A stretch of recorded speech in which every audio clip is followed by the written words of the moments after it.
ರಂಗನ ತೂಗಿರೆ ಕೃಷ್ಣನ ತೂಗಿರೆ ಅಚ್ಯುತಾನಂತಾನ ತೂಗಿರೆ ವರಗಿರಿಯಪ್ಪ ತಿಮ್ಮಪ್ಪನ ತೂಗಿರೆ ಕಾವೇರಿ ರಂಗಯ್ಯನ ತೂಗಿರೆ ರಂಗನ ತೂಗಿರೆ ಕೃಷ್ಣನ ತೂಗಿರೆ ಅಚ್ಯುತಾನಂತಾನ ತೂಗಿರೆ ವರಗಿರಿಯಪ್ಪ ತಿಮ್ಮಪ್ಪನ ತೂಗಿರೆ ಕಾವೇರಿ ರಂಗಯ್ಯನ ನಾಗಲೋಕದಲ್ಲಿ ನಾರಾಯಣ ಮಲಗ್ಯಾನೆ ನಾಗ ಕನ್ನಿಕೆಯರು ತೂಗಿರೆ ನಾಗವೇಣಿಯರು ನೇನ ಪಿಡಿದುಕೊಂಡು ಬೇಗನೆ ತೊಟ್ಟಿಲ ತೂಗಿರೆ ತೂಗಿರೆ ರಂಗನ ತೂಗಿರೆ ಕೃಷ್ಣನ ತೂಗಿರೆ ಅಚ್ಯುತಾನಂತಾನ ತೂಗಿರೆ ವರಗಿರಿಯಪ್ಪ ತಿಮ್ಮಪ್ಪನ ತೂಗಿರೆ ಕಾವೇರಿ ರಂಗಯ್ಯನ ತೂಗಿರೆ ಕಾವೇರಿ ರಂಗಯ್ಯನ ಇಂದ್ರಲೋಕದಲ್ಲಿ ಉಪೇಂದ್ರ ಮಲಗ್ಯಾನೆ ಇಂದು ಮುಖಿಯರೆಲ್ಲ ತೂಗಿರೆ ಇಂದ್ರ ಕನ್ನಿಕೆಯಾರು ಚಂದದಿ ಬಂದು ಮುಕುಂದನ ತೊಟ್ಟಿಲ ತೂಗಿರೆ ಮುಕುಂದನ ತೊಟ್ಟಿಲ ತೂಗಿರೆ ತೂಗಿರೆ ರಂಗನ ತೂಗಿರೆ ಕೃಷ್ಣನ ತೂಗಿರೆ ಅಚ್ಯುತಾನಂತಾನ ತೂಗಿರೆ ವರಗಿರಿಯಪ್ಪ ತಿಮ್ಮಪ್ಪನ ತೂಗಿರೆ ಕಾವೇರಿ ರಂಗಯ್ಯನ ತೂಗಿರೆ ಕಾವೇರಿ ರಂಗಯ್ಯನ ಅರಳೆಲೆ ಮಾಗಾಯಿ ಕೊರಳ ಮುತ್ತಿನ ಹಾರ ತರಳನ ತೊಟ್ಟಿಲ ತೂಗಿರೆ ಸಿರಿದೇವಿ ರಮನಾನೆ ಪುರಂದರ ವಿಠಲನೆ ಕರುಣಾದಿ ಮಲಗೆಂದು ತೂಗಿರೆ ಕರುಣಾದಿ ಮಲಗೆಂದು ತೂಗಿರೆ ತೂಗಿರೆ ರಂಗನ ತೂಗಿರೆ ಕೃಷ್ಣನ ತೂಗಿರೆ ಅಚ್ಯುತಾನಂತಾನ ತೂಗಿರೆ ವರಗಿರಿಯಪ್ಪ ತಿಮ್ಮಪ್ಪನ ತೂಗಿರೆ ಕಾವೇರಿ ರಂಗಯ್ಯನ ತೂಗಿರೆ ಕಾವೇರಿ ರಂಗಯ್ಯನ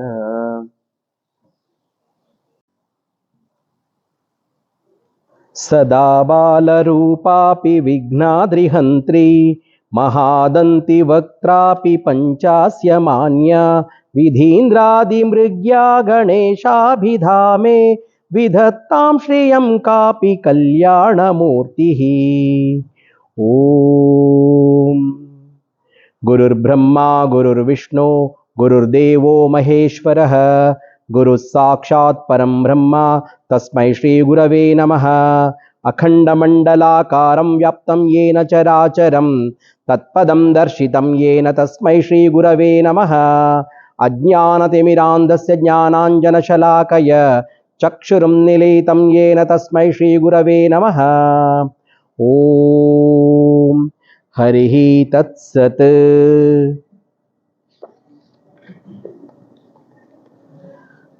ಅಥ ಅಷ್ಟಾದಶೋಧ್ಯಾಯಃ ಮೋಕ್ಷಸನ್ಯಾಸಯೋಗಃ ಅರ್ಜುನ ಉವಾಚ ಸನ್ಯಾಸಸ್ಯ ಮಹಾಬಾಹೋ ತತ್ವಮಿಚ್ಛಾಮಿ ವೇದಿತುಂ ತ್ಯಾಗಸ್ಯ ಚ ಹೃಷೀಕೇಶ ಪೃಥಕ್ಕೇಶಿ ನಿಷೂದನ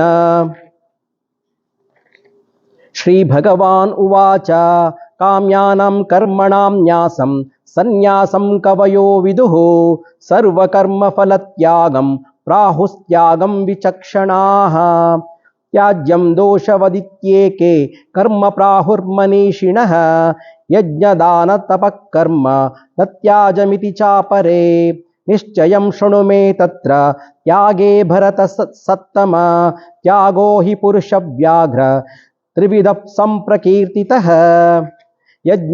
ಯಜ್ಞದಾನ ತಪಃ ಕರ್ಮನ ನ ತ್ಯಾಜ್ಯಂ ಕಾರ್ಯಮೇವ ತತ್ ಯಜ್ಞೋದಾನಂ ತಪಶ್ಚೈವ ಪಾವನಾನಿ ಮನೀಷಿಣಾಂ ಏತಾನ್ಯಪಿ ತು ಕರ್ಮಾಣಿ ಸಂಗಂ ತ್ಯಕ್ತ್ವಾ ಫಲಾನಿ ಚ ಕರ್ತವ್ಯಾನೀತಿ ಮೇ ಪಾರ್ಥ ನಿಶ್ಚಿತಂ ಮತಮುತ್ತಮಂ ನಿಯತಸ್ಯ ತು ಸನ್ಯಾಸಃ कर्मणो नोपपद्यते मोहात् तस्य परित्यागः तामसः परिकीर्तितः दुःखमित्येव यत्कर्म कायक्लेशभयात् त्यजेत् सत्कृत्वा राजसं त्यागं नैव त्यागफलं लभेत् कार्यमित्येव यत्कर्म नियतं क्रियतेऽर्जुन संगं त्यक्त्वा फलं चैव न त्यागः सात्विको मतः न द्वेष्ट्य कुशलं कर्म कुशलेनानुषज्यते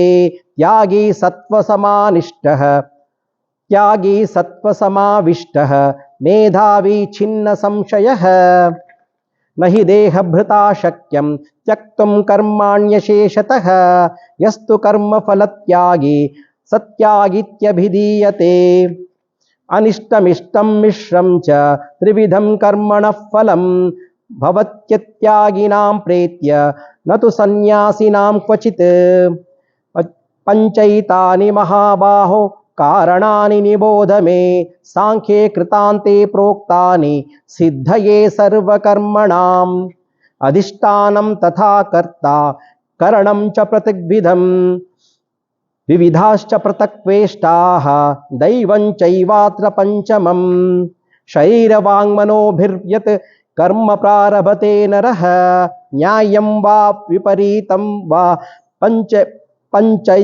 पंचैते तस्य हेतवः तत्रैवं सति कर्तारम् आत्मानं केवलं तु यः पश्यैत्यकृतबुद्धित्वात् न स पश्यति दुर्मतिः यस्य नाहं कृतो भावः बुद्धिर्यस्य न लिप्यते हत्वापि स इमां लोकान् न हन्ति न निबध्यते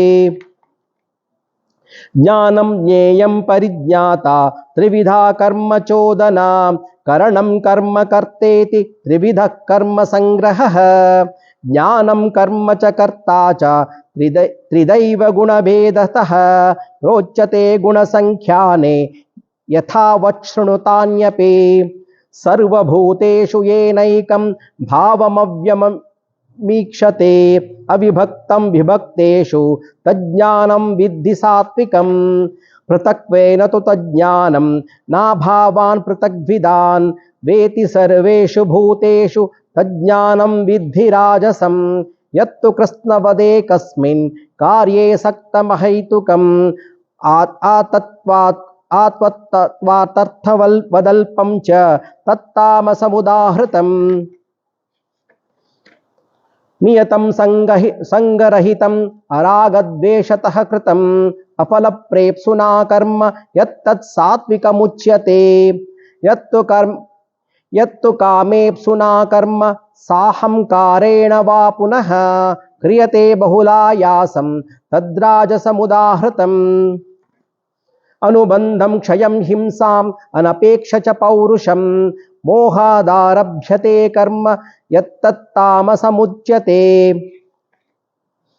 मुक्तसंगो नहंवादी धृत्युत्साहं समन्वितः सिद्धसिद्ध्यो निर्विकारः कर्ता सात्विक उच्यते रागी कर्मफलप्रेप्सुः लुब्धो हिंसात्मको शुचिः हर्षोकान्वितः कर्ता राजसः परिकीर्तितः अयुक्तः प्राकृतस्तब्धः शठो नैष्कृतिकोलसः विषादी दीर्घसूत्री च कर्ता तामस उच्यते बुद्धेर्भेदं धृतश्चैव गुणतस्त्रिविधं शृणु प्रोच्यमानमविशेषेण पृथक्त्वेन धनञ्जय प्रवृत्तिं च निवृत्तिं च कार्यकार्ये भयाभये बन्धं मोक्षं च या वेत्ति बुद्धि सा पार्थ सात्विकी यया धर्ममधर्मं च कार्यं चाकार्यमेव च अयथावत् प्रजानाति बुद्धिः सा पार्थ राजसी अधर्मं धर्ममिति या मन्यते तमसावृत सर्वथान् विपरीताश्च बुद्धिः सा पार्थ तामसी धृत्यायया धारयते मनप्राणेन्द्रियक्रियाः योगेन्या व्यभिचारिण्या धृतिः सा पार्थ सात्विकी यया तु धर्मकामार्थान् धृत्या धारयतेऽर्जुन प्रसंगेन फलाकाङ्क्षी धृतिः सा पार्थराजसी यया स्वप्नं भयं शोकं विषादं मदमेव च न विमुञ्चति दुर्मेधाः धृतिः सा पार्थतामसी सुखं त्विदानीं त्रिविधं शृणु मे भरतर्षभ अभ्यासाद्रमते यत्र दुःखान्तं च निगच्छति यत्तदग्रे विषमिद परिणामे मृतोपमम् तत्सुखं सात्विकं प्रोक्तम् आत्मबुद्धिप्रसादजम्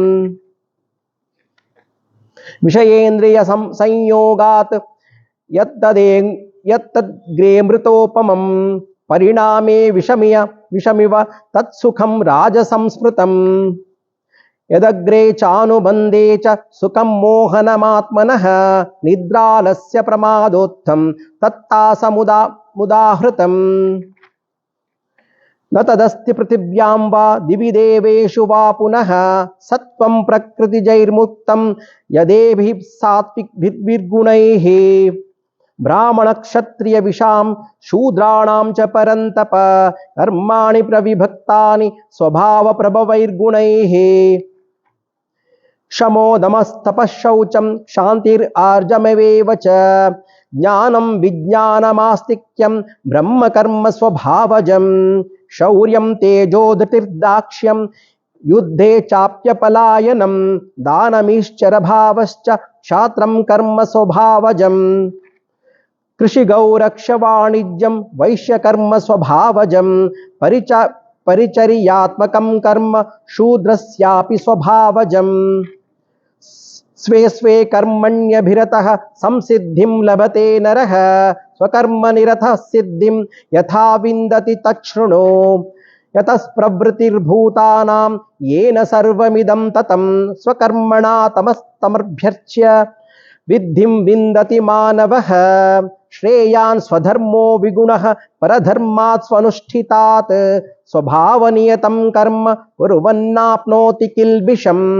सहजं कर्म कौन्तेय सदोषमपि न त्यजेत् सर्वारम्भा हि दोषेण धूमेनाग्निवावृताः असक्तबुद्धिः सर्वत्र जितात्मा विगतस्पृहः नैष्कर्म्य सिद्धिं परमां सन्न्यासेनाधिगच्छति सिद्धिं प्राप्तो यथा ब्रह्म तथाप्नोति निबोध मे समासेनैव कौन्तेय निष्ठा ज्ञानस्य या परा बुद्ध्या विशुद्धया युक्तः धृत्यात्मानं नियम्य च शब्दान् विषयान्तास्त्वङ्क्त्वा रागद्वेषौ व्युदस्य च विविक्तसेवी लघ्वाशी यतवाक्कायमानसः ध्यानयोगपरो नित्यं वैराग्यं समुपाश्रितः अहङ्कारं बलं दर्पं कामं क्रोधं परिग्रहं विमुच्य निर्ममः शान्तः ब्रह्मभूयाय कल्पते ब्रह्मभूत प्रसन्नात्मा न शोचति न काङ्क्षते समः सर्वेषु भूतेषु मद्भक्तिं लभते पराम् भक्त्या मामभिजानाति यावान्याश्चास्मि तत्त्वतः ततो मां तत्त्वतो ज्ञात्वा विशते तदनन्तरं सर्वकर्माण्यपि सदा कुर्वाणो मद्वपाश्रयः मत्प्रसादादवाप्नोति शाश्वतं पदमव्ययम् चेतसा सर्वकर्माणि मयि सन्न्यस्य मत्परः बुद्धियोगमुपाश्रित्य मच्चित्तः सततं भव मच्चित्तः सर्वदुर्गाणि मत्प्रसादात् तरिष्यसि अथ चेत्त्वमहङ्कारात् न शोष्यसि विनङ्क्ष्यसि यदहङ्कारमाश्रित्य न योत्स्य इति मन्यसे मिथ्येष व्यवसायस्ते प्रकृतिस्त्वां नियोक्ष्यति स्वभावजेन कौन्तेय निमद्ध स्वेन कर्मणा कर्तुं नेच्छसि यन्मोहात् करिष्यस्य वशोऽपि तत् ಈಶ್ವರಃ ಸರ್ವಭೂತಾನಾಂ ಹೃದ್ದೇಶ್ಚೇರ್ಜುನ ತಿಷ್ಠತಿ ಭ್ರಾಮಯನ್ ಸರ್ವಭೂತಾನಿ ಯಂತ್ರಾರೂಢಾನಿ ಮಾಯಯ ತಮೇವ ಶರಣಂ ಗಚ್ಚ ಸರ್ವಭಾವೇನ ಭಾರತ ತತ್ಪ್ರಸಾದಾತ್ ಪರಾಂ ಶಾಂತಿಂ ಸ್ಥಾನಂ ಪ್ರಾಪ್ಸ್ಯಸಿ ಶಾಶ್ವತಂ ಇತಿ ತೇ ಜ್ಞಾನಮಖ್ಯಾತಂ ಗುಹ್ಯಾತ್ ಗುಹ್ಯತರಂ ವಿಮಯ ವಿಮೃಶ್ಯೈತದಶೇಷೇಣ ಯಥೇಚ್ಛಸಿ ತಥಾ ಕುರು ಸರ್ವಗುಹ್ಯತಮಂ ಭೂಯಃ ಶೃಣು ಮೇ ಪರಮಂ ವಚಃ ಇಷ್ಟೋಸಿ ಮೇ ದೃಢಮತಿ ತತೋ ವಕ್ಷ್ಯಾಮಿ ತೇ ಹಿತಂ ಮನ್ಮನಾ ಭವ ಮದ್ಭಕ್ತಃ ಮದ್ಯಾಜೀ ಮಾಂ ನಮಸ್ಕುರು ಮಾಮೇ ವೈಶ್ಯಸಿ ಸತ್ಯಂ ತೇ ಪ್ರತಿಜಾನೇ ಪ್ರಿಯೋಸಿ ಮೇ ಸರ್ವಧರ್ಮಾನ್ ಪರಿತ್ಯಜ್ಯ ಮಾಮೇಕಂ ಶರಣಂ ವ್ರಜ ಅಹಂ ತ್ವಾ ಸರ್ವಪಾಪೇಭ್ಯಃ ಮೋಕ್ಷಯಿಷ್ಯಾಮಿ ಮಾ ಶುಚಃ ಇದಂ ತೇ ನಾ ತಪಸ್ಕಾಯ ನಾ ಭಕ್ತಾಯ ಕದಾಚನ ನ ಚ ಶಾಶ್ರುಷವೇ ವಾಚ್ಯಂ ನ ಚ ಮಾಂ ಯೋಭ್ಯಸೂಯತಿ ಯ ಇಮಂ ಪರಮಂ ಗುಹ್ಯಂ ಮದ್ಭಕ್ತೇಷ್ವಭಿಧಾಸ್ಯತಿ ಭಕ್ತಿಂ ಮಹಿ ಪರಾಂ ಕೃತ್ವಾ ಮಾಮೇ ವೈಶ್ಯತ್ಯ ಸಂಶಯಃ ನ ಚ ತಸ್ಮಾನ್ ಮನುಷ್ಯೇಷು ಕಶ್ಚಿನ್ಮೇ ಪ್ರಿಯಕೃತ್ತಮಃ ಭವಿತಾ ನ ಚ ಮೇ ತಸ್ಮಾತ್ ಅನ್ಯಃ ಪ್ರಿಯತರೋ ಭುವಿ ಅಧ್ಯೇಷ್ಯತೆ ಚ ಯ ಇಮಂ ಧರ್ಮ್ಯಂ ಸಂವಾದಮವಾಯೋಃ ಜ್ಞಾನಯಜ್ಞೇನ ತೇನಾಹಂ ಇಷ್ಟಸ್ಯಾಮಿತಿ ಮೇ ಮತಿಃ ಶ್ರದ್ಧವಾನಸೂಯಶ್ಚ ಶೃಣುಮಾದಪಿ ಯೋ ನರಃ ಸೋಪಿ ಮುಕ್ತ ಶುಭಾನ್ ಲೋಕಾನ್ ಪ್ರಾಪ್ನುಯಾತ್ ಪುಣ್ಯಕರ್ಮಣಾಂ ಕಚ್ಚಿದೇತ್ರತಂ ಪಾರ್ಥ ತ್ವಯೈಕಾಗ್ರೇಣ ಚೇತಸಾ ಕಚ್ಚಿದಜ್ಞಾನ ಸಮ್ಮೋಹಃ ಪ್ರಣಷ್ಟಸ್ತೆ ಧನಂಜಯ ಅರ್ಜುನ ಉವಾಚ ನಷ್ಟೋ ಮೋಹಃ ಸ್ಮೃತಿರ್ಲಬ್ಧಾ ತತ್ಪ್ರಸಾದಾನ್ಮತ್ಯಾಚ್ಯುತ ಸ್ಥಿತೋಸ್ಮಿ ಗತಸಂಗೇಹ ಕರಿಷ್ಯೇ ವಚನಂ ತವ ಸಂಜಯ ಉವಾಚ ಇತ್ಯಹಂ ವಾಸುದೇವಸ್ಯ ಪಾರ್ಥಸ್ಯ ಚ ಮಹಾತ್ಮನಃ ಸಂವಾದಮಿಹ ಮಮ ಶೌಷಂ ಅದ್ಭುತಂ ರೋಮಹರ್ಷಣಂ ವ್ಯಾಸ ಪ್ರಸಾದಾಚ್ಯುತವಾನ್ ಏತದ್ಗುಹ್ಯಮಹಂ ಪರಮಂ ಯೋಗಂ ಯೋಗೈಶ್ವರಾತ್ ಕೃಷ್ಣಾತ್ ಸಾಕ್ಷಾತ್ಕರ್ಥಯತಃ ಸ್ವಯಂ ರಾಜನ್ ಸಂಸೃತ್ಯ ಸಂವಾದಮಿಮಮದ್ಭುತಂ ಕೇಶವಾರ್ಜುನಯೋ ಪುಣ್ಯಂ ಹೃಷ್ಯಾಮಿ ಚ ಮುಮುರ್ಮುಹುಃ ತಚ್ಚ ಸಂಸೃತ್ಯ ರೂಪಮತ್ಯದ್ಭುತಂ ಹರೇಃ ವಿಸ್ಮಯೋ ಮೇ ಮಹಾನ್ ರಾಜನ್ ಹೃಷ್ಯಾಮಿ ಚ ಪುನಃ ಪುನಃ ಯತ್ರ ಯೋಗೇಶ್ವರಃ ಕೃಷ್ಣಃ ಯತ್ರ ಪಾರ್ಥೋ ಧನುರ್ಧರಃ ತತ್ರ ಶ್ರೀವಿರ್ಜಯೋ ಭೂತಿಃ ಧ್ರುವ ನೀತಿರ್ಮತಿರ್ಮಮ ಓಂ ತತ್ಸತ್ ಇತಿ ಶ್ರೀಮದ್ಭಗವದ್ಗೀತಾಸು ಉಪನಿಷತ್ಸು ಬ್ರಹ್ಮವಿದ್ಯಾಯಾಂ ಶ್ರೀ ಯೋಗಶಾಸ್ತ್ರೇ ಶ್ರೀಕೃಷ್ಣಾರ್ಜುನ ಸಂವಾದೆ ಮೋಕ್ಷ ಸನ್ಯಾಸ ಯೋಗೋ ನಾಮ ಅಷ್ಟಾದಶೋಧ್ಯಾಯಃ ಓಂ ತತ್ಸತ್ ಇತಿ ಓಂ ಶ್ರೀ ಹರಿಃ ತತ್ಸತ್ ಶ್ರೀಕೃಷ್ಣಾರ್ಪಣಮಸ್ತು.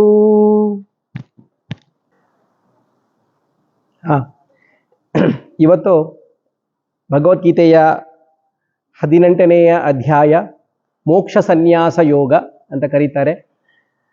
ಭಗವದ್ಗೀತೆಯ ಕೊನೆಯ ಅಧ್ಯಾಯ 18ನೇ ಅಧ್ಯಾಯ ಮೋಕ್ಷ ಸನ್ಯಾಸ ಯೋಗ.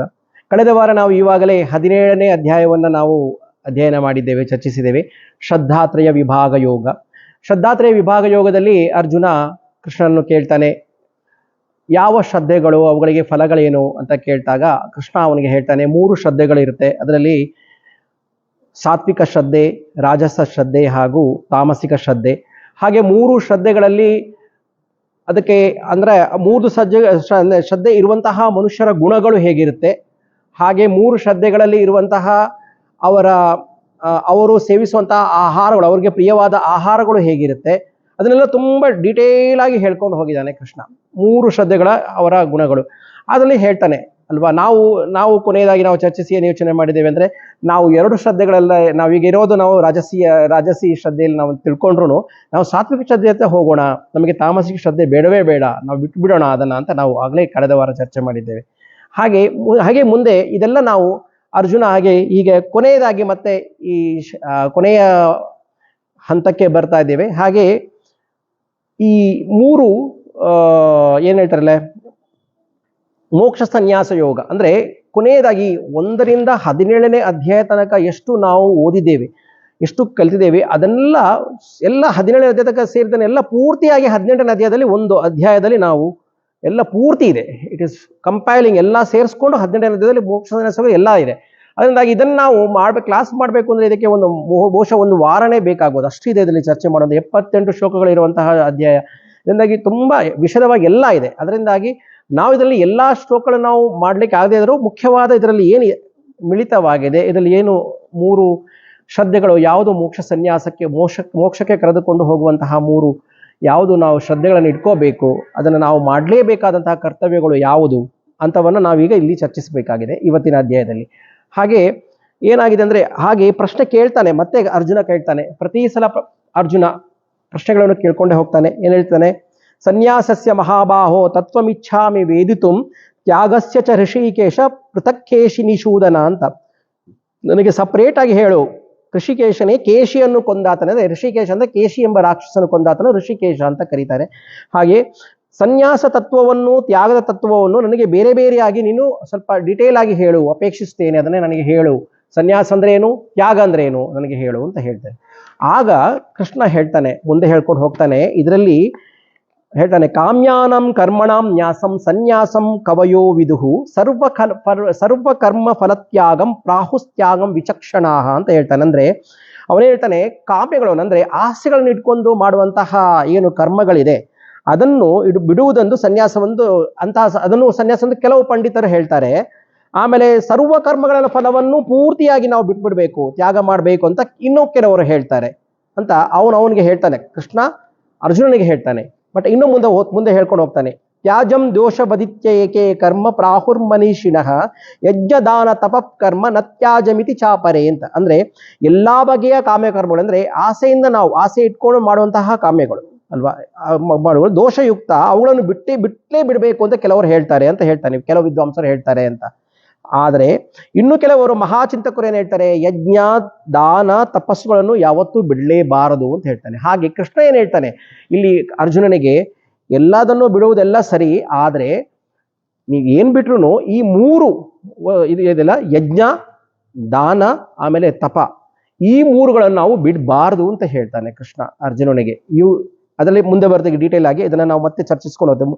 ಯಜ್ಞ ಅಂದ್ರೆ ಏನು, ದಾನ ಅಂದ್ರೆ ಯಾವ ತರ ದಾನ, ಆಮೇಲೆ ತಪಸ್ಸುಗಳು ಯಾವುದು, ಇವೆಲ್ಲ ಮುಂದೆ ಹೋಗುತ್ತೆ ಚರ್ಚೆ ಮಾಡಿಕೊಂಡು. ಹಾಗೆ ಈಗ ಮತ್ತೆ ಅವನು ಕೇಳ್ತಾನೆ, ನಿಶ್ಚಯಂ ಶೃಣುಮೇ ತತ್ರ ತ್ಯಾಗೇ ಭರತ ಸತ್ತಮ ತ್ಯಾಗೋ ಹಿ ಪುರುಷ ವ್ಯಾಗ ತ್ರಿವಿಧ ಸಂಪ್ರಕೀರ್ತಿತಃ ಅಂತ. ಅಂದ್ರೆ ತ್ಯಾಗವು 3 ರೀತಿಯಾದಂತ ಹೇಳ್ತಾನೆ. ಅದರಲ್ಲಿ ಸಹ ತ್ಯಾಗದಲ್ಲಿ ಸಹ 3 ರೀತಿ ಇರುತ್ತೆ.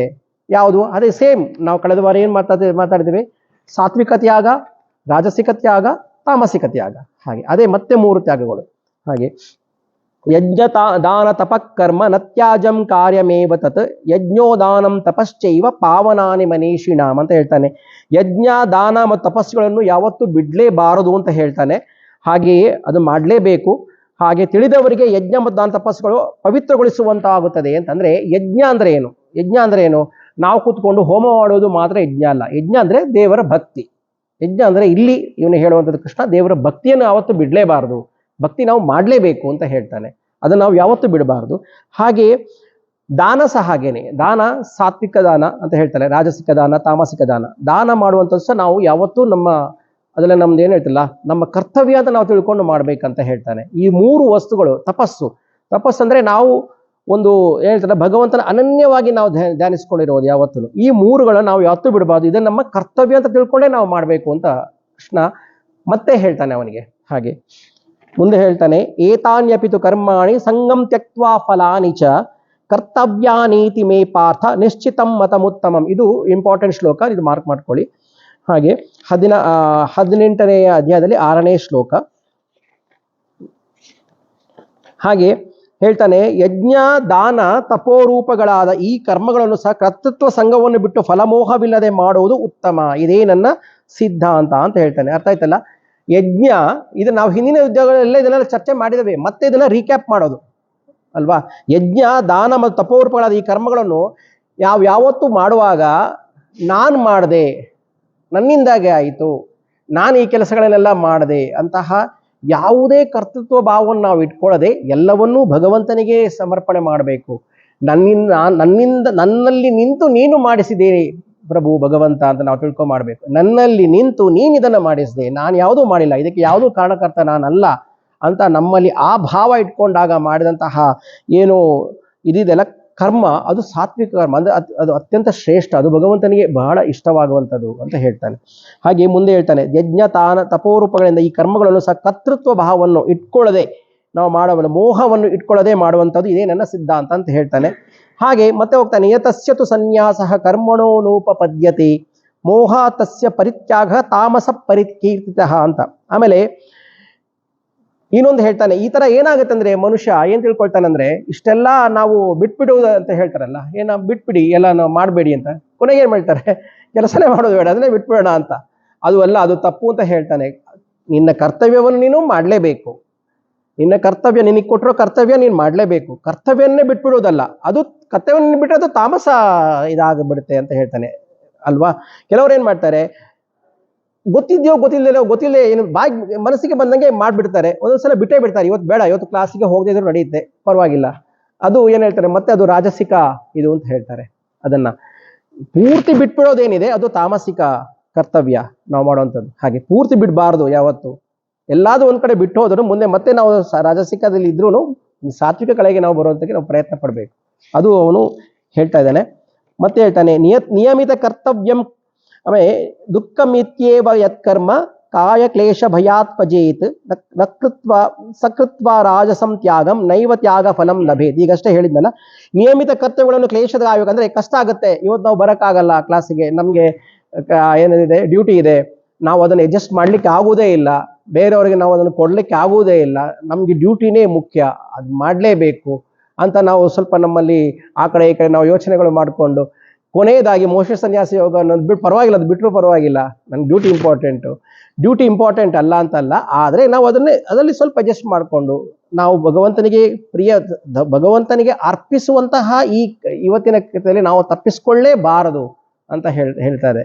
ತಪ್ಪಿಸ್ಕೊಳ್ಳೇಬಾರದು ಅಂತ. ಯಾಕಂದ್ರೆ ಇವತ್ತಿನ ನಾವು ಏನು 18ನೇ ಅಧ್ಯಾಯ ಏನಿದೆ, ಇದನ್ನ ಇವತ್ತಿನ ಅಧ್ಯಾಯ ಪೂರ್ತಿ ನಾವು ಭಗವದ್ಗೀತೆಯಲ್ಲಿ ಕಂಪ್ಲೀಟ್ ಮಾಡಿ ಅದರ ಏನಿದೆ ಪ್ರತಿಯೊಂದು ನಾವು ಭಗವಂತನಿಗೆ ಅರ್ಪಿಸ್ತೇವೆ. ನಾವು ಯಾವುದೂ ಕೇಳೋದಿಲ್ಲ, ಭಗವಂತ ಎಲ್ಲ ನಿನಗೆ ಅರ್ಪಣೆ ಅಂತ. ಅಂತಹ ಇದನ್ನ ನಾವು ತಪ್ಪಿಸ್ಕೊಳ್ಳಿಕ್ಕೆ ಕಾರಣಗಳನ್ನೇ ಹುಡುಕಬಾರದು ಅಂತ ಇದೆ. ಹಾಗಾಗತ್ತೆ. ಹಾಗೆ ಕ್ಲೇಶದಾಯಕವೆಂದ ಇದೆಲ್ಲ ನೋಡಿ ಕ್ಲಿಯರ್ ಆಗಿ ಹೇಳಿದ್ದಾನೆ. ಕ್ಲೇಶದಾಯಕವೆಂದ ಇದನ್ನು ಬಿಡೋದೇನಿದೆ ಇದು ರಾಜಸಿಕವಾದ ಇದು ಅಂತ ಹೇಳುತ್ತೆ. ಆಮೇಲೆ ಇನ್ನೊಂದು ದೇಹಾಯಾಸದ ಭಯಗಳು. ನನಗೆ ನಿದ್ರೆ, ಈಗ ಡ್ಯೂಟಿ ಮಾಡಿ ಬಂದೇನೆ, ತುಂಬಾ ಸುಸ್ತಾಗ್ತಾ ಇದೆ, ಮಲ್ಕೊಳ್ತೇನೆ ಅಲ್ವಾ, ಇವತ್ತು ಪರವಾಗಿಲ್ಲ ಹೋಗದೆ ಇದ್ರಲ್ಲ ಅಂತ ದೇಹಾವಾಸ ಭಯದಿಂದಾಗಿ ಬಿಟ್ಟು ಬಿಡುವುದು ಇದನ್ನೆಲ್ಲ ರಜೋಗುಣ ಅಂತ ಹೇಳ್ತಾರೆ, ರಜೋಗುಣಗಳು ಅಂತ ಹೇಳ್ತಾರೆ. ಗುಣಗಳಿಂದ ಆಗುತ್ತೆ. ಅಂತಹ ಕರ್ಮದಿಂದ ಮೋಕ್ಷವು ದೊರೆಯುವುದಿಲ್ಲ. ನಾವು ಇಷ್ಟು ದಿವಸ ಭಗವಂತನ 17 ಅಧ್ಯಾಯ ತನಕ ನಾವು ಮಾಡಿ 18ನೇ ಅಧ್ಯಾಯ ದಿವಸ ನಾನು ಇವತ್ತು ಈ ಕಾರಣಗಳೆಲ್ಲ ಕೊಟ್ಟು ನಾವು ತಪ್ಪಿಸ್ಕೊಂಡಾಗ ಏನಾಗುತ್ತೆ, ಅದಕ್ಕೋಸ್ಕರ ನಾನು ನಿಮಗೆ ಪದೇ ನಿಮಗೆ ಮೊನ್ನೆಯಿಂದ ನಾನು ಮೆಸೇಜ್ಗಳು ಹಾಕ್ಕೊಂಡಿದ್ದೆ. ಏನಕ್ಕಂದ್ರೆ ಪ್ರಥಮ ಅಧ್ಯಾಯದಲ್ಲಿ ಎಲ್ಲ 28 ಜನ ಎಲ್ಲರೂ ಬನ್ನಿ ಇವತ್ತು. ಯಾಕಂದ್ರೆ ಇಷ್ಟು ದಿವಸ ನೀವು ನಡುವೆ ತಪ್ಪಿಸ್ಕೊಂಡಿದ್ರೆ ಏನೋ ಒಂದು ಆಗೋಗಿದೆ, ಪರವಾಗಿಲ್ಲ, ಒಂದು ಅರ್ಧ ಗಂಟೆ ಅಡ್ಜಸ್ಟ್ ಮಾಡ್ಕೊಂಡು ಇವತ್ತು ಪರವಾಗಿಲ್ಲ, ಕೊನೆಗೆ ಬಂದು ಜಾಯ್ನ್ ಆದ್ರೂ ಪರವಾಗಿಲ್ಲ, ಎಲ್ಲ 28 ಜನ ಬನ್ನಿ. ಯಾಕಂದ್ರೆ ಇವತ್ತಿನ ನಾವು ಏನು ಭಗವಂತನಿಗೆ ಅರ್ಪಿಸೋದು ಆ ಪುಣ್ಯದ ಫಲ ಎಲ್ರಿಗೂ ಸಿಗ್ಲಿ ಅಂತ ಅಷ್ಟೇ. ಒಂದು ವೇಳೆ ನೀವು ಬರ್ಲಿಕ್ಕೆ ಆಗಿದ್ರೆ ಪರವಾಗಿಲ್ಲ, ಇವತ್ತಿನ ಪುಣ್ಯ ನಿಮ್ಗೆ ಸಿಗ್ಲಿ, ಅದಕ್ಕೆ ಕಂಪಲ್ಸರಿ ಬನ್ನಿ ಅಂತ ಹೇಳಿದ್ದು ಅಷ್ಟೇ, ತಪ್ಪಿಸ್ಕೊಳ್ಳೇಬೇಡಿ ಅಂತ ಹೇಳಿದ್ದು. ಅದಕ್ಕೆ ನಾವು ಪದೇ ನಿಮ್ಗೆಲ್ಲ ಮೆಸೇಜ್ ಹಾಕಿ ಅವತ್ತು ಹೇಳಿದ್ದು ಬನ್ನಿ ಎಲ್ರು ಅಂತ. ಹಾಗೆ ಇದರಿಂದ ಕರ್ಮದ ಮೋಕ್ಷವು ಇದರ ದೊರೆಯುವುದಿಲ್ಲ ಅಂತ. ಒಂದು ವೇಳೆ ಆತರ ನಾವೆಲ್ಲ ಬಿಟ್ರೆ ಆದ್ರೆ ಮೋಕ್ಷ ದೊರೆಯುವುದಿಲ್ಲ ಅಂತ ಹೇಳ್ತಾನೆ. ಹಾಗೆ ಮಾಡಬೇಕಾದ ಇನ್ನೊಂದಿದೆ, ಕಾರ್ಯಮಿತ್ಯೇವ ಯತ್ಕರ್ಮ ನಿಯತಂ ಕ್ರಿಯತೆ ಅರ್ಜುನ ಸಂಗಂ ತ್ಯಕ್ತ್ವಾ ಫಲಂ ಚೈವ ಸತ್ಯಾಗ ಸಾತ್ವಿಕೋ ಮತಃ ಅಂತ ಹೇಳ್ತಾರೆ. ನೋಡಿ ಇಲ್ಲಿದೆ, ಇದರಲ್ಲಿ ಸಾತ್ವಿಕವಾದ ತ್ಯಾಗ. ಈಗ ತ್ಯಾಗದ ಬಗ್ಗೆ ಹೇಳ್ತಾ ಇದ್ದಾರೆ. ತ್ಯಾಗ ಅಂದ್ರೆ ಯಾವ ತರ ತ್ಯಾಗ ಅಂತ ನೋಡಿ ಹೇಳ್ತಾರೆ. ಅರ್ಜುನ ಮಾಡಬೇಕಾದ ವಿಹಿತ ಕರ್ಮಗಳನ್ನೆಲ್ಲ ಮಾಡುತ್ತಾ ಆಸಕ್ತಿಯನ್ನು ಫಲವನ್ನು ತ್ಯಜಿಸುವುದು ಸಾತ್ವಿಕ ತ್ಯಾಗ, ಅದೇ ನನಗೆ ಇಷ್ಟ ಅಂತ ಹೇಳ್ತಾನೆ ಭಗವಂತ. ನೋಡಿ ಅಷ್ಟೆಲ್ಲ ಮಾಡಿ ಕೊನೆಗೆ ಯಾರೋ ಹೇಳ್ತಾರೆ, ನೀವು ಅತ್ಯಂತ ಪುಣ್ಯಾತ್ಮರು, ನೀವೆಲ್ಲ ಇಷ್ಟೆಲ್ಲ ಮಾಡಿದ್ರಿ ಅಂತ ಹೇಳ್ತಾರೆ. ಆವಾಗ ಆ ಮಾಡಿದಂತಹ ವ್ಯಕ್ತಿ ಯಾರಿದ್ದಾರೆ ಅವರು ಆವಾಗ ಹೇಳ್ತಾರೆ, ಇದೆಲ್ಲ ಏನಿಲ್ಲಪ್ಪ, ನನ್ನಿಂದ ಏನಿಲ್ಲ, ಅವನಿಂದಾಗಿ ಎಲ್ಲ ಆಯ್ತು, ನಾನೇನು ಮಾಡಿದ್ದಲ್ಲ, ಅವನಿಂದ ನನ್ನ ಹತ್ರ ಮಾಡಿಸ್ದ ಅಷ್ಟೇ, ಇದರಿಂದ ನಂದೇನಿಲ್ಲ ಅಂತ ಹೇಳ್ತಾರಲ್ಲ. ಅಂತಹ ಭಾವ ಬರಬೇಕು ಮನುಷ್ಯನಲ್ಲಿ. ಯಾವರಿಗೆ ಅಂತಹ ಭಾವ ಇರುತ್ತೆ, ಅಂತಹ ಭಾವದಿಂದ ಮಾಡಿದ್ದ ಭಕ್ತಿ ಏನಿದ್ರು ಭಗವಂತ ಅದಕ್ಕೆ ಸಾತ್ವಿಕ ಅಂತ ಹೇಳ್ತಾರೆ, ಸಾತ್ವಿಕವಾದ ತ್ಯಾಗ ಅಂತ ಹೇಳ್ತಾನೆ. ಇದನ್ನ ನನಗೆ ಬಹಳ ಇಷ್ಟ ಅಂತ ಕೃಷ್ಣ ಹೇಳ್ತಾನೆ, ಭಗವಂತ ಹೇಳ್ತಾನೆ, ಇದು ನನಗೆ ಇಷ್ಟ ಅಂತ ಹೇಳ್ತಾನೆ. ಅಂದ್ರೆ ಯಾವುದೇ ಕರ್ತೃತ್ವ ಭಾವನೆಯನ್ನು ಇಟ್ಕೊಳ್ಳೇಬಾರದು ಅಂತ ಹೇಳ್ತಾನೆ. ಮುಂದೆ ಹೋಗುತ್ತೆ. ಸತ್ವಗುಣದಿಂದ ತುಂಬಿರೋಣಾದ ಆತ್ಮಜ್ಞಾನವನ್ನು ಪಡೆದು ಸಂಶಯಗಳನ್ನೆಲ್ಲ ನಿವಾರಿಸಿಕೊಂಡು ಅಶುಭ ಕರ್ಮಗಳನ್ನು ದ್ವೇಷಿಸುವುದು ಸಹ ಅಲ್ಲ, ಶುಭ ಕರ್ಮದಲ್ಲಿ ಮೋಹಗೊಳ್ಳುವುದು ಇಲ್ಲ. ಸಾತ್ವಿಕರು ಯಾವ ತರ ಇರ್ತಾರೆ, ಅವ್ರದ್ದು ಏನ್ ಹೇಳ್ತಾರೆ, ಅವರು ತ್ಯಾಗ ಯಾವ ತರ ಮಾಡ್ತಾರೆ ಅನ್ನೋದು ಹಾಗೆ, ಅವರು ಅದನ್ನು ಮೋಹಗೊಳ್ಳುವುದಿಲ್ಲ ಅದಕ್ಕೆ, ಅವ್ರು ಯಾವುದಕ್ಕೂ ಸಹ. ಹಾಗೆ ಇನ್ನೊಂದು ಬರುತ್ತೆ ಮತ್ತೆ ಅದರ ಮುಂದೆ ಹೇಳ್ತಾ ಹೋಗ್ತಾನೆ, ದೇಹದಾರಿಯಾದವನು ಕರ್ಮಗಳನ್ನು ಅತ್ಯಂತವಾಗಿ ಬಿಡುವುದು ಶಕ್ಯವಿಲ್ಲ, ಆದ್ದರಿಂದ ಕರ್ಮಫಲವನ್ನು ತ್ಯಜಿಸಿದವನೇ ನಿಜವಾದ ತ್ಯಾಗಿ ಅಂತ ಹೇಳ್ತಾನೆ. ಹಾಗೆ ಕರ್ಮದ ಫಲಗಳನ್ನು ಪೂರ್ತಿಯಾಗಿ ಬಿಡುವುದು ಸಹ ಸಾಧ್ಯ ಇಲ್ಲ. ಮನುಷ್ಯನಿಗೆ ಏನಾಗುತ್ತೆ ಇಲ್ಲ ಯೋಚನೆ ಮಾಡಿ. ಅದು ಇವರು ಎಕ್ಸಾಂಪಲ್ ಕೊಡ್ತಾರೆ, ಎಲ್ಲ ಬಿಡೋಣ ಅಂತ. ನಾವು ಉಸಿರಾಡೋದನ್ನು ಬಿಡಕ್ಕಾಗತ್ತಾ ಅಂತ ಪ್ರಶ್ನೆ ಇದೆ ಅಲ್ವಾ? ಬಿಡಕ್ಕಾಗೋದಿಲ್ಲ. ನಾವು ಉಸಿರಾಡೋದನ್ನು ಬಿಟ್ಟರೆ ನಾವು ಇಲ್ಲ ನೆಕ್ಸ್ಟ್ ಮೊಮೆಂಟು. ಅದಕ್ಕೋಸ್ಕರ ಎಲ್ಲ ಅಲ್ಲ, ನಮ್ಮಿಂದ ಎಷ್ಟು ಮ್ಯಾಕ್ಸಿಮಮ್ ಆಗತ್ತೆ ಬಿಡುವಂಥದ್ದನ್ನು ಬಿಡಬೇಕು ಅಲ್ವಾ? ಆ ನಂತರ ಉಳಿದದನ್ನ ಕರ್ಮಫಲನ ಭಗವಂತನಿಗೆ ಅರ್ಪಿಸ್ಬಿಡ್ಬೇಕು ಅಷ್ಟೇ. ಮುಂದೆ ಬರುತ್ತೆ,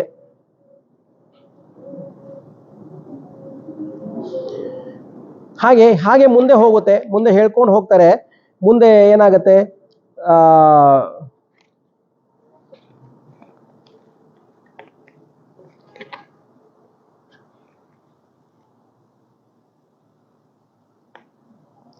ಶರೀರ ವಾಂಗ್ಮನೋಭಿರ್ ಯತ್ ಕರ್ಮ ಪ್ರಾರಭತೆ ನರಃ ನಾಯಂ ವಾ ವಿಪರೀತಂ ವಾ ಪಂಚೈತೆ ತಸ್ಯ ಹೇತವಃ ಅಂತ 15ನೇ ಶ್ಲೋಕ.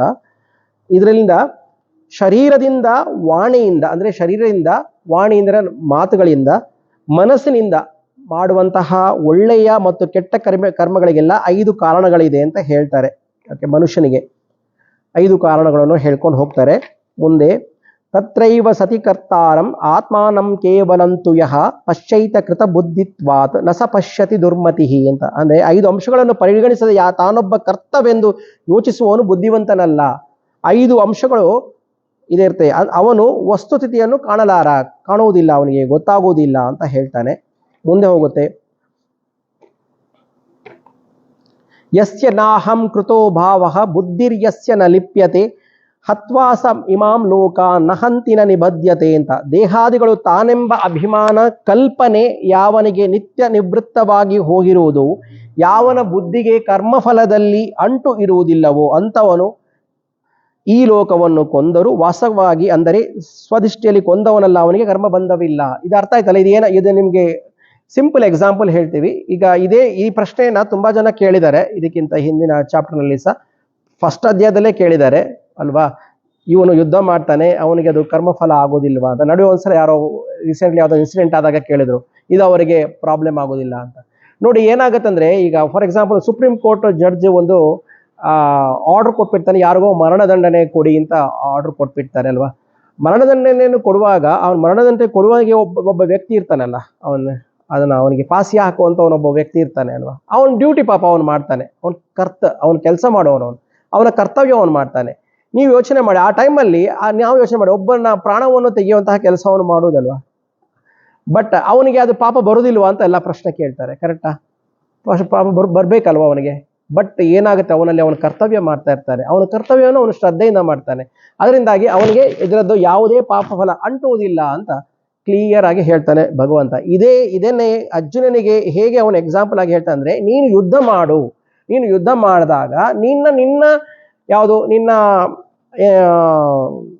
ನೀನೊಬ್ಬ ಕ್ಷತ್ರಿಯ, ನಿನ್ನ ಕ್ಷತ್ರಿಯನಿಗೆ ನೀನು ಮಾಡಬೇಕಾದ ಕರ್ತವ್ಯವನ್ನು ನೀನು ಮಾಡ್ತಾ ಇರ್ತೀಯ ಅಲ್ವಾ? ನೀನು ಕ್ಷತ್ರಿಯನ ಏನ್ ಮಾಡ್ಬೇಕು? ಅವನಿಗೆ ಯುದ್ಧ ಮಾಡೋದೇ ಅವನ ಕರ್ತವ್ಯ. ಹೇಳ್ತಾರಲ್ಲ, ಅವನು ಗುಣದಿಂದ ಅವನಿಗೆ ಬರುವಂತಹ ಅದು ಕರ್ತವ್ಯ, ಅವನಿಗೆ ಭಗವಂತ ಕೊಟ್ಟಂತಹ ಕರ್ತವ್ಯ. ಆ ಕರ್ತವ್ಯವನ್ನು ಮಾಡೋದೇನು? ಯುದ್ಧ ಮಾಡುವುದೇ ಅವನ ಕರ್ತವ್ಯ. ಅದರಿಂದಾಗಿ ಯುದ್ಧ ಮಾಡಿದ್ರೆ ಯಾರ ಸತ್ರುನು ಅವನಿಗೆ ಅದರ ಪಾಪ ಬರುವುದಿಲ್ಲ ಅನ್ನೋದನ್ನ ಅವನು ಎಕ್ಸಾಂಪಲ್ ಕೊಟ್ಟು ಹೇಳ್ತಾನೆ. ನಮಗೆ ಈಗಿನ ಕಾಲದಲ್ಲಿ ನಾವು ಎಕ್ಸಾಂಪಲ್ ಕೊಡೋದಂದ್ರೆ ಇದೇ ತರ, ನ್ಯಾಯಾಲಯದಲ್ಲಿ ಪಾಸಿ ಕೊಡುವಂತ ಕೆಲಸ ಮಾಡ್ತಾನೆ, ವಧಾಸನದಲ್ಲಿ ನಿಂತ್ಕೊಂಡು ಯಾರು ಪಾಸಿ ಹಾಕ್ತಾನಲ್ಲ ಅವನಿಗೆ ಅದರ ಅಂಟೋದಿಲ್ಲ, ಅವನಿಗೆ ನಿಜವಾಗ್ಲೂ ಏನೂ ಅಂಟೋದಿಲ್ಲ, ಯಾಕಂದ್ರೆ ಅವನು ಮಾಡಿದ ಒಂದು ಕೆಲಸ, ದಟ್ ಈಸ್ ಹಿಸ್ ಡ್ಯೂಟಿ. ಅದರಿಂದಾಗಿ ಇದು ಎಕ್ಸಾಂಪಲ್ ಇದರಲ್ಲಿ. ಇದಕ್ಕೆ ಕರ್ಮ ಬಂಧ ಇದನ್ನೇ ಹೇಳೋದು. ಇದು ಅವನು ಅಂದರೆ ಸ್ವದೃಷ್ಟಿಯಲ್ಲಿ ಅವನು ಕೊಂದವನಲ್ಲ, ಅವನಿಗೆ ಕರ್ಮ ಬಂಧವಿಲ್ಲ, ಅವನಿಗೆ ಆ ಬಂಧನ ಆಗುವುದಿಲ್ಲ ಅಂತ ಹೇಳ್ತಾನೆ, ಆಗುವುದಿಲ್ಲ ಅಂತ. ಹಾಗೆ ಜ್ಞಾನಂ ಜ್ಞೇಯಂ ಪರಿಜ್ಞಾತಾಹ ತ್ರಿವಿಧ ಕರ್ಮ ಚೋದನ ಕರಣಂ ಕರ್ಮ ಕರ್ತೇತಿ ತ್ರಿವಿಧ ಕರ್ಮ ಸಂಗ್ರಹ ಅಂತ ಇದೆ. ಜ್ಞಾನ, ಜ್ಞೇಯ, ಪರಿಜ್ಞಾತ ಈ ಮೂರು ಮನುಷ್ಯನಲ್ಲಿ ಕರ್ಮದಲ್ಲಿ ಪ್ರೇರೇಪಿಸುವ ವಸ್ತುಗಳು. ಇದೇ ಕರ್ತೃ ಕೂಡ ಅಂದ್ರೆ ಕಾರಣ, ಕರ್ಮ, ಕರ್ತೃ ಈ ಮೂರು ಕರ್ಮ ನಿರ್ವಹಣಕ್ಕೆ ಆಶಯಗಳು ಅಂತ ಹೇಳ್ತಾನೆ. ಮುಂದೆ ಹಾಗೆ ಹೋಗುತ್ತೆ, ಜ್ಞಾನ, ಜ್ಞೇಯ, ಪರಿಜ್ಞಾತ ಇದೆಲ್ಲ ಬರುತ್ತೆ. ಓಕೆ, ಮುಂದೆ ಬರುತ್ತೆ ಜ್ಞಾನಂ ಕರ್ಮ ಚ ಕರ್ತ ಚ ತ್ರಿದೈವ ಗುಣಭೇದತಃ ಪ್ರೋಚತೆ ಗುಣಸಂಖ್ಯಾನೆ ಯಥಾಚ ತಕ್ಷಣು ತಾನ್ಯಪಿ ಅಂತ ಹೇಳ್ತಾನೆ. ಜ್ಞಾನ, ಕರ್ಮ, ಕರ್ತನು ಪ್ರತಿಯೊಂದು ಗುಣಭೇದದಿಂದ ಮೂರು ಬಗೆಯಾಗಿರುವುದೆಂದು ಗುಣಗಳ ವಿಷಯವಾಗಿ ಹೇಳುವ ಸಾಂಖ್ಯದಲ್ಲಿ ಹೇಳಿದೆ. ಇಲ್ಲಿ ತಿಳಿಸಿದಂತೆ ಹೇಳುವೆನು ಕೇಳು ಅಂತ ಹೇಳ್ತಾನೆ. ಅಂದ್ರೆ ಅದೇ ಹೇಳ್ತಾನೆ ಮತ್ತೆ ಅವನು. ಇದು ಸಾತ್ವಿಕರ ಗುಣಗಳ ಬಗ್ಗೆ ಎಕ್ಸ್ಪ್ಲೇನ್ ಮಾಡೋದು. ಜ್ಞಾನ, ಆಮೇಲೆ ಕರ್ಮ ಅವನ ಕೆಲಸಗಳು, ಆಮೇಲೆ ಕರ್ತ ಅಂದ್ರೆ ಕರ್ತೃತ್ವ ಭಾವನೆ ಇಲ್ಲದೆ ಮಾಡುವಂತಹ ಕೆಲಸಗಳು, ಗುಣಭೇದದಿಂದ ಇವರು ಮೂರು ಬಗೆಯಾಗಿರುತ್ತೆ ಅಂತ ಹೇಳ್ತಾನೆ. ಹಾಗೆ ಮುಂದೆ ಹೇಳ್ಕೊಂಡು ಹೋಗ್ತಾನೆ.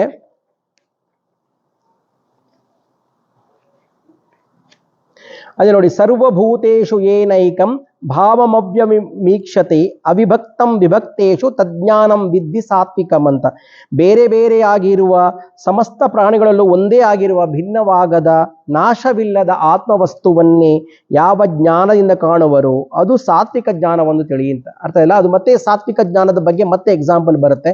ಬಂದಾಗ ಅದು ಯಾರು ನಮ್ಮಲ್ಲಿ ಮನುಷ್ಯನಲ್ಲಿ ಇರುವಂತಹ ಪ್ರತಿಯೊಬ್ಬರು ನಮ್ಮಲ್ಲೇ ಇದ್ದು ಭಗವಂತ ನಮ್ಮಲ್ಲಿ ಕೆಲಸ ಮಾಡಿಸ್ತಾ ಇದ್ದಾನೆ, ಅದೇ ಸಾತ್ವಿಕ ಜ್ಞಾನ. ಅದೇನು ಹೇಳ್ತಾನಲ್ಲ, ಪ್ರತಿಯೊಬ್ಬನಲ್ಲಿ ಇರುವಂತಹ ಆತ್ಮ ಅನ್ನುವಂತಹ ವಸ್ತುವನ್ನೇ ಜ್ಞಾನದಿಂದ ಕಾಣುವಂಥದ್ದನ್ನು ಸಾತ್ವಿಕ ಜ್ಞಾನ ಅಂತ ತಿಳ್ಕೋಬೇಕು ಅಂತ ಹೇಳಿದಾನೆ. ಅದೇ ನಾವು ಹಿಂದಿನ ಅಧ್ಯಾಯದಲ್ಲಿ ಇದೆಲ್ಲ ಕಲ್ತಿದ್ದೇವೆ. ಅದೇ ಮತ್ತೆ ಇದರಲ್ಲಿ ಮತ್ತೆ ಅವನು ಕಂಪೈಲ್ ಮಾಡಿ ಹೇಳ್ತಾನೆ. ಕೊನೆಯದಾಗಿ ಇದನ್ನ ಎಕ್ಸಾಂಪಲ್ ಕೊಟ್ಬಿಟ್ಟು ಹೇಳ್ತಾನೆ. ಪ್ರತಿಯೊಬ್ಬ ಮನುಷ್ಯನಲ್ಲಿ ಇರುವಂತಹ ಭಗವಂತನನ್ನ, ಆತ್ಮನನ್ನೇ ಭಗವಂತ ಅಂತ ತಿಳ್ಕೊಂಡ್ಬಂಡು ಅವನನ್ನು ಯಾರು ಆರಾಧಿಸ್ತಾರೋ ಅಂತಹ ಇದು ಕೆಲಸ ಏನಿದೆ ಅದನ್ನ ಸಾತ್ವಿಕ ಜ್ಞಾನ ಅಂತ ಹೇಳೋದು. ಹಾಗೆ ಈ ರಾಜಸ ಜ್ಞಾನದಲ್ಲಿ ಏನಿದೆ, ಅವರು ಯಾವ ತರ ತಿಳ್ಕೊಳ್ತಾರೆ ಅಂದ್ರೆ, ಈ ಬ್ರಹ್ಮಾಂಡದ ಸಮಸ್ತ ಚರಾಚರ ಜೀವಿಗಳಲ್ಲಿರುವ ಆತ್ಮಗಳು ಭಿನ್ನ ಭಿನ್ನವಾಗಿರುತ್ತದೆ ಅಂತ ತಿಳ್ಕೊಂಡಿರ್ತಾರೆ ರಾಜಸಿಕರು. ಸಾತ್ವಿಕ ಜ್ಞಾನದವ್ರು ಏನ್ ತಿಳ್ಕೊಂಡ್ರೆ ಎಲ್ಲರಲ್ಲೂ ಭಗವಂತ ಇದ್ದಾನೆ ಒಂದೇ ಅಂತ. ಬಟ್ ರಾಜಸಿಕ ತಿಳ್ಕೊಳ್ಳುವಂಥದ್ದು ಯಾವ ತರ, ಅವ್ರು ತಿಳ್ಕೊಳ್ಳೋದು ಈ ತರ ಬೇರೆ ಬೇರೆ. ಫಾರ್ ಎಕ್ಸಾಂಪಲ್, ಮನುಷ್ಯನಲ್ಲಿ ಒಂದು, ಪ್ರಾಣಿಗಳಲ್ಲಿ ಇನ್ನೊಂದರಲ್ಲಿ ಇನ್ನೊಂದು ಅಂತ ತಿಳ್ಕೊಂಡ್ಬಿಡ್ತಾರೆ. ಆದ್ರೆ ಆತರ ಅಲ್ಲ, ಎಲ್ಲಾ ಜೀವಿಗಳಲ್ಲೂ ಒಂದೇ ಆಗಿದ್ದಾನೆ ಭಗವಂತ. ಅದರಲ್ಲಿ ಅದನ್ನ ಗುಣಸ್ವರೂಪಗಳು ಬೇರೆ ಬೇರೆ ಇದೆ, ಆದ್ರೆ ಎಲ್ಲದರಲ್ಲೂ ಭಗವಂತ ಇದ್ದಾನೆ ಅನ್ನೋ ಇದು ಭಾವ ಇರಬೇಕು. ಯಾರು ಇದು ಅದರಲ್ಲಿ ಭೇದಗಳನ್ನು ಕಲ್ಪಿಸ್ಕೊಂಡು ತಿಳ್ಕೊಳ್ತಾನೆ ಅದನ್ನು ಮತ್ತೆ ರಾಜಸ ಗುಣ ಅಂತ ಹೇಳ್ತಾರೆ, ಜ್ಞಾನ, ರಾಜಸ ಜ್ಞಾನ ಅಂತ ಹೇಳ್ತಾರೆ. ಮತ್ತೆ ಇನ್ನೊಂದಿದೆ ತಾಮಸಿಕ ಜ್ಞಾನ. ಅದು ನಮ್ಗೆ ಬೇಡವೇ ಬೇಡ, ಆದ್ರೂ ಅದು ಏನಿದೆ ಅದೆಲ್ಲ ಯಾವುದೂ ಇಲ್ಲ, ಅವ್ರು ಯಾವುದ್ರಲ್ಲಿ ನಂಬಿಕೆನೇ ಇರುವುದಿಲ್ಲ. ನಂಬಿಕೆನೇ ಇದೆ, ಎಲ್ಲ ನಾವೇ. ಅದನ್ನು ಅವರು ನೋಡಿಲ್ಲ, ಅವರು ನಂಬುವುದಿಲ್ಲ, ಯಾವುದಿಲ್ಲ, ಎಲ್ಲ ನಾನೇ ತಿಳ್ಕೊಳ್ಳುವಂತಹ ಭಾವ ಏನಿದೆ. ನನಗೇನು ಗೊತ್ತಿದೆ ಅಷ್ಟೇ ಸತ್ಯ, ಇದೆಲ್ಲ ಯಾವುದೂ ಸತ್ಯ ಅಲ್ಲ, ಇಲ್ಲಿ ನಮ್ಗೇನು ಕಾಣಿಸ್ತದೆ ಅದು ಮಾತ್ರ ಸತ್ಯ ಅಂತ ಆತ ತಿಳ್ಕೊಳ್ತಾರೆ. ಅದು ಅಂಥವ್ರಲ್ಲ ನೋಡಿ. ಅದಿದೆ ಯಾವ ಜ್ಞಾನೋ ಪ್ರಕೃತಿ ಕಾರ್ಯದಲ್ಲಿಯೇ ಎಲ್ಲವೂ ಇದೆ ಅಂತ ತಿಳ್ಕೊಂಡೋದು. ಈಗ ನಾವೇನ್ ಮಾಡ್ತಾ ಇದ್ದೇವೆ ಕೆಲಸ, ಅದರಲ್ಲಿ ಭಗವಂತ ನಾನು ಕಾಣಬೇಕು ಅಂತ ಕೆಲವರು ಹೇಳೋರು ಇರ್ತಾರಲ್ವಾ, ಆ ಥರ ಕೆಲವೊಂದು ಇರುತ್ತೆ. ಅವ್ರಿಗೆ ಭಗವಂತನ ಮೇಲೆ ಯಾವುದೇ ಭಕ್ತಿ ಅನ್ನೋದು ಇರುವುದೇ ಇಲ್ಲ. ಅಂಥವರು ತಾಮಸಿಕ ಕಾರ್ಯಗಳು ಅಂತ ಹೇಳ್ತಾರೆ ನೋಡಿ. ಕರ್ಮದಲ್ಲಿ ಆಸಕ್ತಿಯಿಂದಿರುವುದು, ತತ್ವಾರ್ಥವನ್ನು ತಿಳಿಯದ ಅಲ್ಪವಾದ ತಿಳಿಯಲು ತಾಮಸ ಜ್ಞಾನ ಎನ್ನುತ್ತಾರೆ. ಹಾಗೆ ಅವರಿಗೆ ಎಲ್ಲೂ ಭಗವಂತನ ಮೇಲೆ ಭಕ್ತಿ ಇರುವುದೇ ಇಲ್ಲ ಅಂತವರು. ಈಗ ನಾನು ಏನ್ ಮಾಡ್ತಾ ಇದ್ದೇನೆ, ನಾನೇ ಭಗವಂತ ಅಂತ ತಿಳ್ಕೊ ಅಂತ ಹೇಳುವವರು ಸಹ ತುಂಬಾ ಜನ ಇದ್ದಾರೆ ಅಲ್ವಾ. ನಾನೇನ್ ಮಾಡ್ತೇನೆ, ನನ್ನನ್ನೇ ಭಗವಂತ ತಿಳ್ಕೊ. ಅದ್ರ ಅಹಂಕಾರ ಅವರ ಅತಿಯಾಗಿ ಮಿತಿಮೀರಿ ಹೋಗಿರುತ್ತೆ ಅವರಿಗೆ. ಹಾಗೆ ಬಟ್ ಅವ್ರು ಏನ್ ಮಾಡ್ತಾರೆ, ಅವ್ರು ಏನ್ ಮಾಡೋದು, ಕೆಲವೆಲ್ಲ ಅವರು ಕೆಲಸಗಳನ್ನು ಮಾಡ್ತಾರೆ, ಪೂಜೆ ಎಲ್ಲ ಕೆಲವರ ತಾಮಸಿಗಳವರು ಮಾಡ್ತಾರೆ. ಬಟ್ ಅದಕ್ಕೆ ಯಾವುದೇ ಫಲ ಇಲ್ಲ ಅಂತ ಹಿಂದಿನ ಅಧ್ಯಾಯದಲ್ಲಿ ಕ್ಲಿಯರ್ ಆಗಿ ಭಗವಂತ ಹೇಳ್ಬಿಟ್ಟಿದ್ದಾನೆ. ಯಾವುದು ಅವರಿಗೆ ಇದಿಲ್ಲ ಅಂತ. ಮುಂದಿನ ಜನ್ಮ ಏನಿದೆ ಅದು ಸಹ ಅವರು ನಿಕೃಷ್ಟವಾದ ಯೋನಿಗಳಲ್ಲಿ ಹುಟ್ಟಿ ಬರುತ್ತಾ ಇರ್ತಾರೆ ಸಹ ಅವನು ಈ ವೇಳೆಗಾಗಲೇ ಭಗವಂತ ಹೇಳಿದ್ದಾನೆ. ಅದನ್ನ ಮತ್ತೆ ಇಲ್ಲಿ ರಿಪೀಟ್ ಆಗ್ತಾ ಇದೆ ಯಾವ ತರ ಅಂತ. ಹಾಗೆ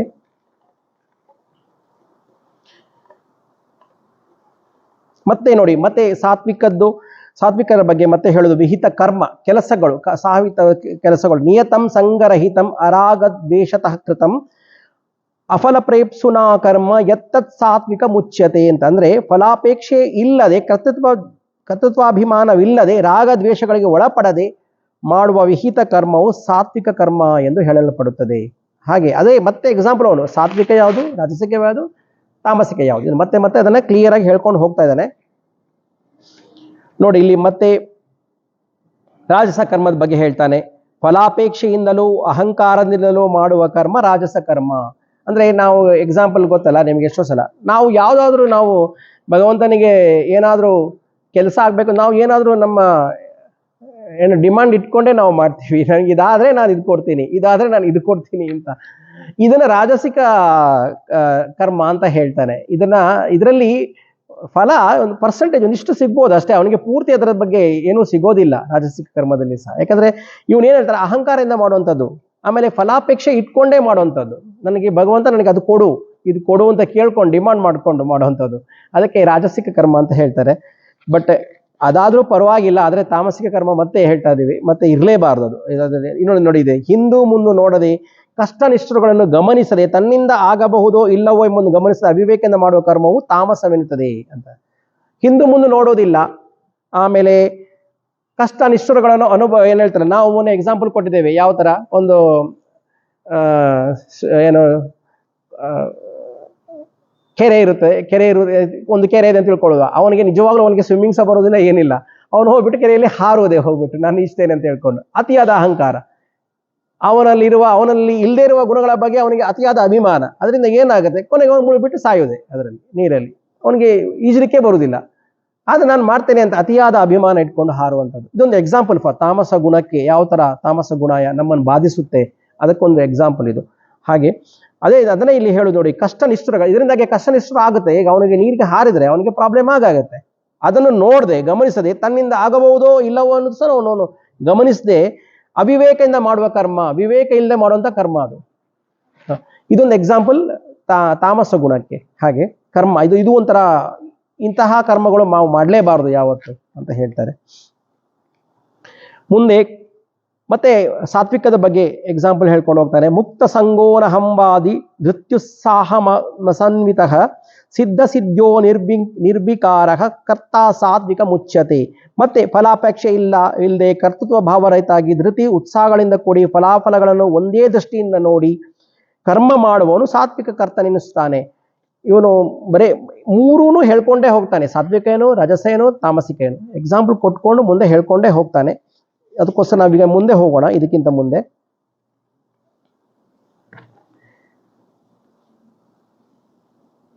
ನೋಡಿ ಇದೆ ಮತ್ತೆ ತಾಮಸದ ಬಗ್ಗೆ ನೋಡಿ. ಸ್ಥಿರಚಿತ್ತ ಇಲ್ಲದವನು, ಶಾಸ್ತ್ರ ಸಂಸ್ಕಾರವನ್ನು ಇಲ್ಲದವನು, ದುರಾಭಿಮಾನಿ, ಮೋಸಗಾರ, ಪರರ ಕಾರ್ಯವನ್ನು ಭಂಗ ಮಾಡುವವನು, ಸೋಮಾರಿ, ದೀನವದನಾದವನು, ವ್ಯರ್ಥವಾಗಿ ಕಾಲ ಕಳೆಯುವವನು ತಾಮಸ ಕರ್ಮವೆನಿಸುತ್ತದೆ ಮಾಡುವವನು ಅಂತ ಹೇಳ್ತಾರೆ. ಮೊನ್ನೆ ನಾವು ಎಕ್ಸಾಂಪಲ್ ಕೊಟ್ಬಿಟ್ಟು ಹೇಳಿದ್ದೇವೆ ತಾಮಸ ಕರ್ಮಗಳು ಯಾವುದೆಲ್ಲ ಅಂತ. ಒಂದು ಅತಿಯಾಗಿ ನಿದ್ರೆ ಮಾಡುವುದಂತೆ, ಸೋಮಾರಿತನ ತೋರಿಸುವುದು, ಅತಿಯಾಗಿ ನಿದ್ರೆ ಮಾಡುವುದು.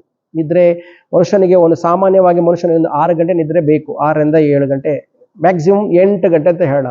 ಅದಕ್ಕಿಂತ ಜಾಸ್ತಿ ಯಾರು ನಿದ್ದೆ ಮಾಡ್ತಾರೋ ಅದು ತಾಮಸಿ ಗುಣ ಅಂತ.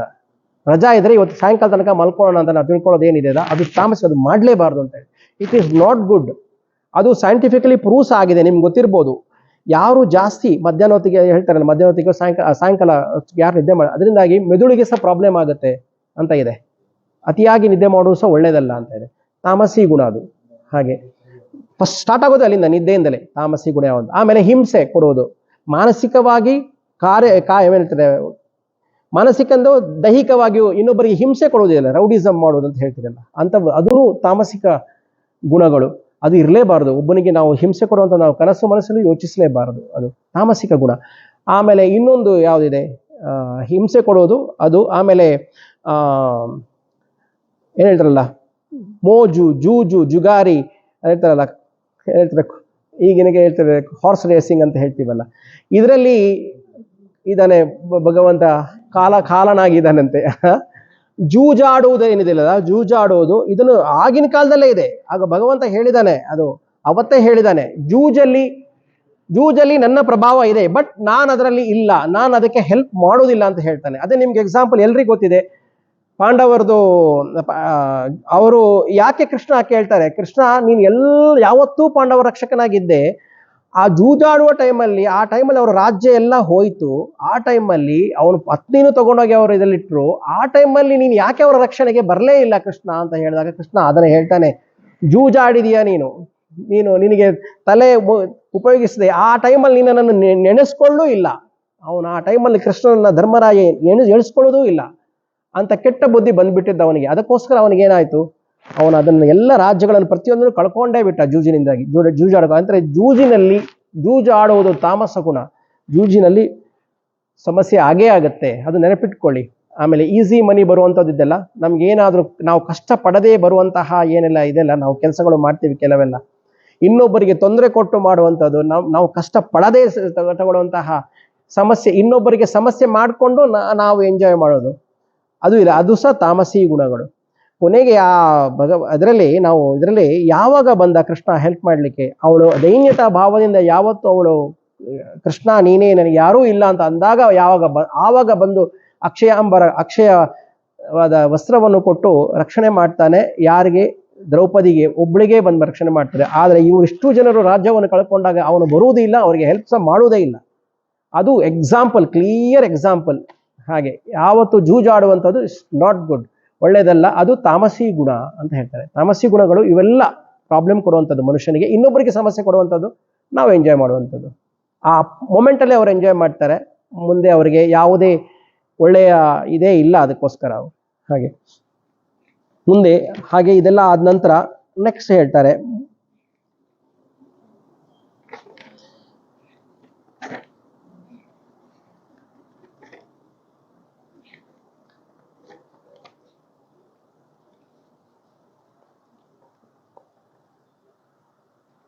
ಆಮೇಲೆ ಧೃತಿ ಅಂತ ಹೇಳ್ತಾರೆ. ಧೃತಿಯ ಬಗ್ಗೆ ಸಹ ಹೇಳ್ತಾನೆ. ಯಾವ ವ್ಯಕ್ತಿಯು ಸಾಧನೆಯ ಮೂಲಕ ನನ್ನ ಮನಸ್ಸು ಮತ್ತು ಪ್ರಾಣೇಂದ್ರಿಯಗಳನ್ನು ತನ್ನ ಹತೋಟಿಯಲ್ಲಿ ಧಾರಣೆ ಮಾಡಿಕೊಳ್ಳುತ್ತಾನೋ ಅಂಥವನ ಧೃತಿಯನ್ನು ಸಾತ್ವಿಕ ಧೃತಿ ಅಂತ ಹೇಳ್ತಾನೆ. 33ನೇ ಶ್ಲೋಕದಲ್ಲಿ ಎಕ್ಸಾಂಪಲ್ ಹೇಳ್ತಾ ಇದ್ದಾನೆ. ಹಾಗೆಯೇ ಅತಿಯಾದ ಫಲಾಸಕ್ತಿಯಿಂದ ಕೂಡಿ ಧರ್ಮ ಅರ್ಥ ಕಾಮಗಳ ತ್ರಿವರ್ಗದಲ್ಲಿಯೇ ಸಿಕ್ಕಿಕೊಳ್ಳುವಂತಹ ಧೃತಿಯು ರಾಜಸ ಧೃತಿ. ಅದೇ ಮತ್ತೆ ಡಿಮಾಂಡಿಂಗ್, ಜಾಸ್ತಿ ಡಿಮಾಂಡ್ಗಳು ಇಟ್ಕೊಳ್ಳೋದು, ಫಲಾಶ್ರತಿ, ಫಲದ ಆಸಕ್ತಿ ಇಟ್ಕೊಂಡು ಮಾಡುವಂಥದ್ದು ಕೆಲಸಗಳು ಏನಿದೆ ಅವೆಲ್ಲವೂ ರಾಜಸಿಕ ಕರ್ಮಗಳು. ಆಮೇಲೆ ಪುನಃ ಸ್ವಪ್ನ, ಭಯ, ಶೋಕ, ವಿಷಾದ, ಉನ್ಮತ್ತತೆಗೆ ಗುರಿಯಾಗಿದ್ದರೂ ದೌರ್ಭಾಗ್ಯಶಾಲಿ ಮಾನವನು ಧೃತಿಯನ್ನು ಬಿಡಲಾಗುವುದಿಲ್ಲ ಅಂತವನು ತಾಮಸ ಧೃತಿ ಅಂತ ಹೇಳ್ತಾನೆ. ಇದೆಲ್ಲವೂ ಏನು ಹೊಸದಾಗಿ ಏನಿಲ್ಲ. 1ರಿಂದ 17ನೇ ಅಧ್ಯಾಯ ತನಕ ನಾವು ಇದೆಲ್ಲವನ್ನು ಬೇರೆ ಬೇರೆಯಾಗಿ ಪೃಥಕ್ ಬೇರೆ ಬೇರೆಯಾಗಿ ನಾವು ಅಧ್ಯಯನ ಮಾಡ್ಕೊಂಡು ಬಂದಿದ್ದೇವೆ. ಇಲ್ಲಿ 18ನೇ ಅಧ್ಯಾಯದಲ್ಲಿ ಎಲ್ಲವನ್ನು ಅದನ್ನ ಕಂಪೈಲ್ ಮಾಡಿ ಒಟ್ಟಿಗೆ ಸೇರಿಸ್ಕೊಂಡು ಒಂದೇ ಸಲ ಎಲ್ಲ ಪೂರ್ತಿ ಹೇಳ್ಬಿಡ್ತಾನೆ ಕೃಷ್ಣ. ಬಟ್ ನೀವು ಹಾಗೆ ತಿಳ್ಕೊಬೇಡಿ, ಯಾವತ್ತೂ ಭಗವದ್ಗೀತೆ ಹಾಗಾದರೆ ನಾವು 18ನೇ ಅಧ್ಯಾಯವನ್ನು ಮಾತ್ರ ನಾವು ಓದೋಣ ಅಂತ ತಿಳ್ಕೊಬೇಡಿ. ಎಲ್ಲದು ಅವನೇ ಮುಂಚೆನೇ ಹೇಳಿದ್ದಾನೆ, ಯಾವುದನ್ನು ಸೀದಾ ಹೋಗಿ ಅದನ್ನು ಮಾಡೋಕ್ಕೆ ಹೋಗಬಾರ್ದು. ಅದಕ್ಕೆ ಬೇಬಿ ಸ್ಟೆಪ್ಸ್, ಫಸ್ಟಿಂದಲೇ ಹೋಗಬೇಕು. ಪ್ರತಿಯೊಂದನ್ನು ಫಸ್ಟಿಂದಲೇ ಹೋಗಿ ಕಲ್ತ್ಕೊಳ್ಳೋದಾಗ ಆಗ ಕೊನೆಯದಾಗಿ ಅಧ್ಯಾಯ 18ನೇ ಅಧ್ಯಾಯದಲ್ಲಿ ಹೋದಾಗ ಅದು ಮನಸ್ಸಿಗೆ ಒಳಗಡೆ ನಮ್ಗೆ ಕರೆಕ್ಟಾಗಿ ಹೋಗುತ್ತೆ. ನೀವು ಸೀದಾ ಹೋಗಿ ನಾನು 18ನೇ ಅಧ್ಯಾಯನೇ ಓದ್ತೇನೆ ಅಂದರೆ ಅರ್ಥ ಆಗೋದಿಲ್ಲ. ಇವತ್ತು 18ನೇ ಅಧ್ಯಾಯದಲ್ಲಿ ಮಾತ್ರ ಬಂದು ಕೂತ್ಕೊಂಡು ಅವರಿಗೆ ಇದು ಅರ್ಥ ಆಗೋದಿಲ್ಲ. 1ರಿಂದ 17 ತನಕ ಓದಿದಾಗ ಆಮೇಲೆ 18 ಓದಿದಾಗ ಆವಾಗ ನಮ್ಗೆ ಅನಿಸುತ್ತೆ, ಇದು ಇಷ್ಟನೇ ಅಧ್ಯಾಯದಲ್ಲಿ ಇತ್ತಲ್ವಾ, ಇದು ಹಿಂದಿನ ಅಧ್ಯಾಯಗಳಲ್ಲಿ ಇತ್ತಲ್ವಾ ಅಂತ. ಹಾಗೆ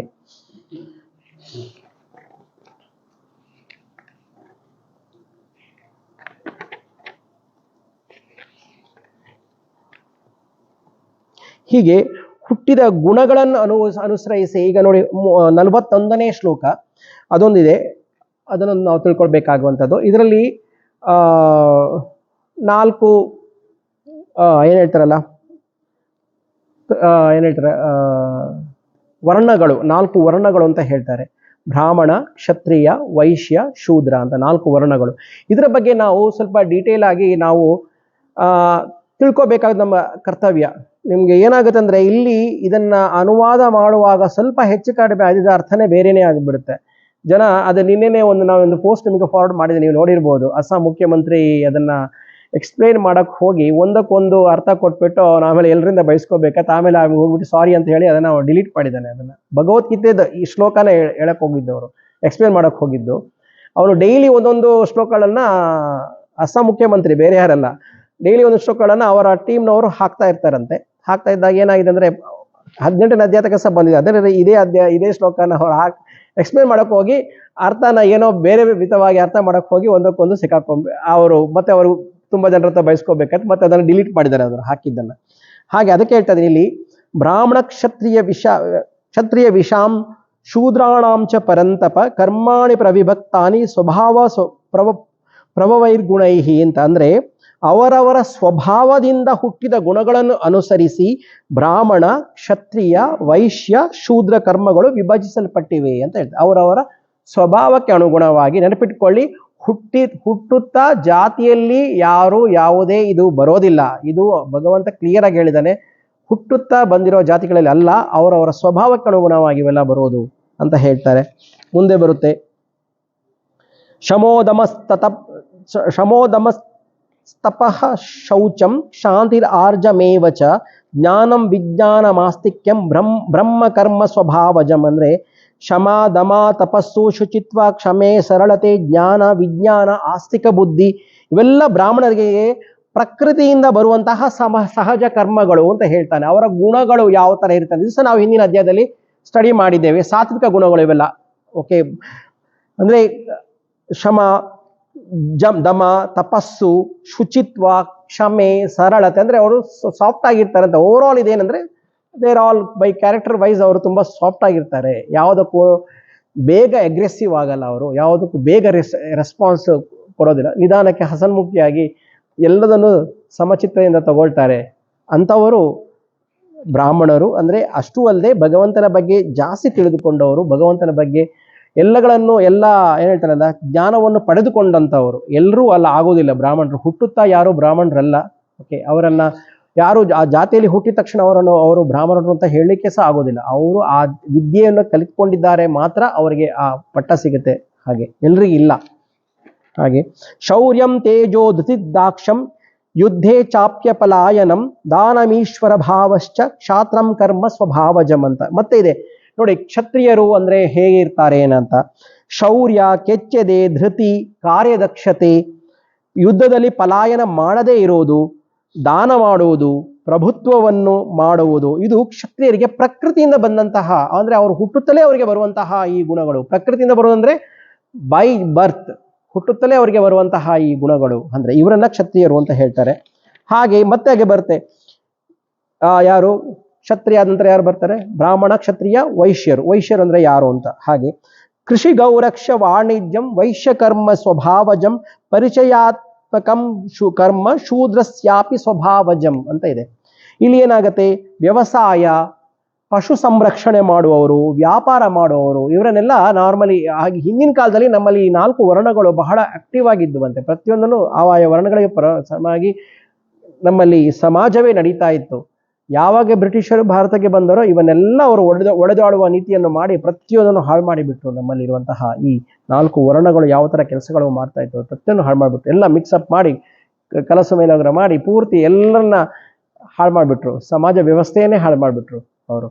ಹಾಗಾಗಿದೆ. ಬಟ್ ಏನಾಗಿದ್ರೆ ಇವ್ರಿಗೂ ವೈಶ್ಯರಿಗೆ ಹಾಗೆ ಸ್ವಭಾವ ಕರ್ಮಗಳು, ಅವ್ರಿಗೂ ಹಂಗೇನೆ ಹುಟ್ಟುತ್ತಲೇ ಬರುವಂತಹ ಇವೆಲ್ಲ ಕರ್ಮಗಳು.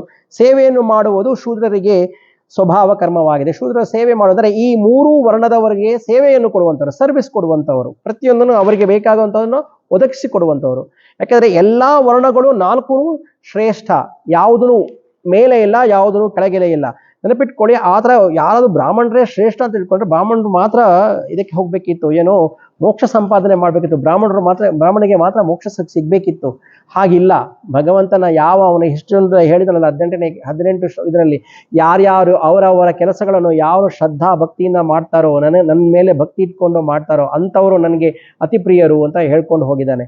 ಅದರಿಂದಾಗಿ ಅವರವರಿಗೆ ಬಂದಂತಹ ಕರ್ಮಗಳನ್ನು ಅವರು ಎಷ್ಟು ಅವರಿಗೆ ಅತ್ಯಂತ ಇದರಿಂದ ಮಾಡ್ತಾರೆ ಅಂಥವರನ್ನು ಮಾತ್ರ ನನಗೆ ಅತ್ಯಂತ ಪ್ರಿಯರು ಅಂತ ಹೇಳಿದ್ದಾನೆ. ಹೀಗೆ ಈ ವ್ಯವಸಾಯ, ಪಶು ಸಂರಕ್ಷಣೆ, ಆಮೇಲೆ ವ್ಯಾಪಾರ ಇವೆಲ್ಲ ಮಾಡುವಂಥವರು ವೈಶ್ಯರು. ಇವರಿಗೆಲ್ಲರ ಈ 3 ವರ್ಣದವರಿಗೆ ಸರ್ವಿಸ್ ಕೊಡುವಂಥವರನ್ನ ನಾವು ಶೂದ್ರರು ಅಂತ ಹೇಳ್ತಾರೆ. ಹಾಗೆ ಸ್ವೇ ಕರ್ಮಣ್ಯಭಿರತಃ ಸಂಸಿದ್ಧಿಂ ಲಭತೆ ನರಃ ಸ್ವಕರ್ಮ ನಿರತಃ ಸಿದ್ಧಿಂ ಯಥಾ ವಿಂದತಿ ತಕ್ಷಣು ಅಂತ. ಹಾಗೆ ಸ್ವಭಾವದಿಂದ ಅವರವರಿಗೆ ನಿಯಮಿತವಾಗಿ ಕರ್ಮಗಳನ್ನು ನಿರ್ವಹಿಸುತ್ತಾ ಮನುಷ್ಯನು ಉತ್ತಮ ಸ್ಥಿತಿಯನ್ನು ಪಡೆಯಬಲ್ಲವನು.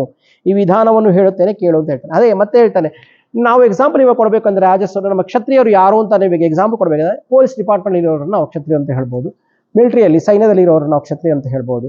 ಯಾರು ಸಮಾಜಕ್ಕೆ ರಕ್ಷಣೆಯನ್ನು ಕೊಡುವಂಥವ್ರು ಈಗಿನ ಕಾಲದಲ್ಲಿ ನಾವು ಹೇಳುವಂಥದ್ದು ಯಾರು ಸಮಾಜಕ್ಕೆ ರಕ್ಷಣೆ ಕೊಡುವಂಥವ್ರು ಯಾರಿದ್ದಾರೆ, ಸೆಕ್ಯೂರಿಟಿ ಗಾರ್ಡ್ಸ್, ಅವ್ರನ್ನೆಲ್ಲ ನಾವು ಕ್ಷತ್ರಿಯರು ಅಂತ ಹೇಳ್ಬೋದು. ಆ ಥರ ಹಾಗೆ ಯಾರಿರ್ತಾರೆ ಆ ಡಿಪಾರ್ಟ್ಮೆಂಟಲ್ಲಿ ಶೌರ್ಯ ಸಾಹಸಗಳನ್ನು ತೋರಿಸ್ಕೊಳ್ಳುವಂಥವ್ರು ಅವ್ರನ್ನೆಲ್ಲ ನಾವು ಕ್ಷತ್ರಿಯರು ಅಂತ ಹೇಳ್ಬೋದು. ಹಾಗೆ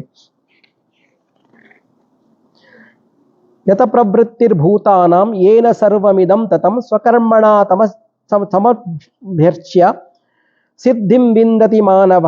ಚರಾಚರ ಜೀವಿಗಳಿಗೆ ಯಾವನು ಪ್ರಧಾನ ಸಂಚಾಲಕನು, ಯಾವನು ಈ ಸರ್ವವ್ಯಾಪಿ ಪರಮೇಶ್ವರನು ಅವನವನ ವಿಹಿತ ಕರ್ಮಗಳನ್ನು ಆರಾಧಿಸಿದ ಮನುಷ್ಯನು ಸಿದ್ಧಿಯನ್ನು ಪಡೆಯುತ್ತಾನೆ. ನೋಡಿ ಇಲ್ಲಿ ಕ್ಲಿಯರ್ ಆಗಿ ಹೇಳಿದ್ದಾನೆ ಅವರವರ ಕರ್ಮ ಇದಕ್ಕೆ ಯಾರು ಸಿದ್ಧಿಯನ್ನು ಹೇಗೆ. ಇದು 46ನೇ ಶ್ಲೋಕ. ಇದರಲ್ಲಿ ಏನು ಹೇಳ್ತಾರೆ, ಪ್ರಧಾನ ಸಂಚಾಲಕ ಯಾರು, ಹಾಗೆ ಸರ್ವವ್ಯಾಪಿ ಪರಮೇಶ್ವರನನ್ನು ಯಾರು, ಅವನೇ ಮೇನ್ ವಿಹಿತ ಕರ್ಮಗಳಿಂದ ಅವನನ್ನು ಯಾರು ಸಂತೃಪ್ತಿ ಪಡಿಸ್ತಾನ ಅಂತವನು ಸಿದ್ಧಿಯನ್ನು ಪಡೆಯುತ್ತಾನೆ, ಅಂಥವರಿಗೆ ಮೋಕ್ಷ ಪ್ರಾಪ್ತಿಯಾಗುತ್ತೆ ಅಂತ. ಇಲ್ಲಿ ಯಾವುದೇ ಜಾತಿಯಿಂದ ಮೋಕ್ಷ ಅಲ್ಲ, ಹಾಗೆ ಯಾವ ಜಾತಿಯೂ ಸಹ ಮೋಕ್ಷ ಸಿಗುವ ಚಾನ್ಸಸ್ ಇರುತ್ತೆ. ಹಾಗೆ ಶ್ರೇಯಾನ್ ನೋಡಿ ಇಲ್ಲಿಗ ಬರುತ್ತೆ, ಶ್ರೇಯಾನ್ ಇದು ಹಿಂದಿನ ಚಾಪ್ಟರ್ಲಿ ನಾವು ಆಗಿದೆ. ಶ್ರೇಯಾನ್ ಸ್ವಧರ್ಮೋ ವಿಗುಣ ಪರಧರ್ಮಾತ್ ಸ್ವನುಷ್ಠಿತಾತ್ ಸ್ವಭಾವ ವಿನಿಯತಂ ಕರ್ಮ ಕುರುವನ್ನಾಪ್ನೋತಿ ಕಿಲ್ಬಿಷಂ. ಅಂದ್ರೆ ಪರಧರ್ಮದ ಅನುಷ್ಠಾನಕ್ಕಿಂತ ಎಂಥದ್ದಾದರೂ ಸ್ವಧರ್ಮಾನುಷ್ಠಾನವೇ ಮೇಲು, ತನ್ನ ಸ್ವಭಾವಕ್ಕೆ ಯೋಗ್ಯವಾದ ಕರ್ಮವನ್ನು ಮಾಡುವವನಿಗೆ ಪಾಪವು ಅಂಟುವುದಿಲ್ಲ. ಅಂದ್ರೆ ಅವನಿಗೆ ವಿಹಿತವಾಗಿ ಇಲ್ಲದೇ ಇರೋದನ್ನ ಹೋಗಿ ಇನ್ನೊಂದನ್ನು ಟ್ರೈ ಮಾಡಲಿಕ್ಕೆ ಹೋಗೋದು, ಇನ್ನೊಂದನ್ನು ಹೋಗಿ ನನ್ನ ಸ್ವಭಾವ ಗುಣಗಳನ್ನು ಬಿಟ್ಟು ನಾನು ಅದನ್ನ ಹೋಗಿ ಇನ್ನೊಂದನ್ನೇ ಪ್ರಯತ್ನ ಮಾಡೋಕ್ಕೆ ಹೋಗೋದು ಒಳ್ಳೆಯದಲ್ಲ. ಅದಲ್ಲ ನಾವೀಗ ಹೇಳುವಂಥದ್ದು. ಈಗ ಬಂದಿದ್ದಂತಹ ಜಾತಿ ವ್ಯವಸ್ಥೆ ಬಗ್ಗೆ ಅಲ್ಲ. ಸ್ವಧರ್ಮ ಅಂದ್ರೆ ಅವನ ಗುಣಗಳು, ಅವನಿಗೆ ಬಂದಂತಹ ಅವನ ಕರ್ಮಗಳನ್ನ ಸ್ವಧರ್ಮ ಅಂತ ಹೇಳುದು. ಇಲ್ಲಿ ಬೇರೆ ಅದು ಈಗೇನು ಬಂದಿದೆ ಧರ್ಮಗಳು, ಆ ಧರ್ಮಗಳೆಲ್ಲ ಧರ್ಮ ಅಲ್ಲ, ಅದನ್ನು ಧರ್ಮ ಅಂತ ಹೇಳೋದಿಲ್ಲ. ಅದೆಲ್ಲ ಇತ್ತೀಚೆಗೆ ಬಂದಿರುವಂಥದ್ದು. ಆಗಿನ ಕಾಲದಲ್ಲಿ ಇವೆಲ್ಲ ಇರಲಿಲ್ಲ. ಇವಾಗ ಆಗಿನ ಕಾಲದಲ್ಲಿ ಇದ್ದು 4 ವರ್ಣಗಳು ಮಾತ್ರ. ಆ ವರ್ಣಗಳ ಮುಖಾಂತರ ಜನ ಕೆಲಸ ಮಾಡ್ಕೊಂಡು ಹೋಗ್ತಾ ಇದ್ರು. ಹಾಗೆ ಅವನಿಗೆ ವಿಹಿತ ಕರ್ಮದಿಂದ ಯಾವುದು ಬಿಟ್ಟು ಅದನ್ನು ಬಿಟ್ಬಿಟ್ಟು ಬೇರೆ ಹೋಗ್ಬಾರ್ದು ಅಂತ ಹೇಳ್ತಾನೆ. ಅದು ಸಹ ಹೇಳ್ತಾ ಇದ್ದಾನೆ. ಅವನು ಯಾವುದು ವಿಹಿತ ಇದೆ ಅದನ್ನೇ ಮಾಡ್ಕೊಂಡು ಹೋದಾಗ ಅದರಲ್ಲೇ ಅವನನ್ನು ಪರಮಾತ್ಮನನ್ನು ಕಾಣಬಹುದು ಅಂತ ಹೇಳ್ತಾನೆ.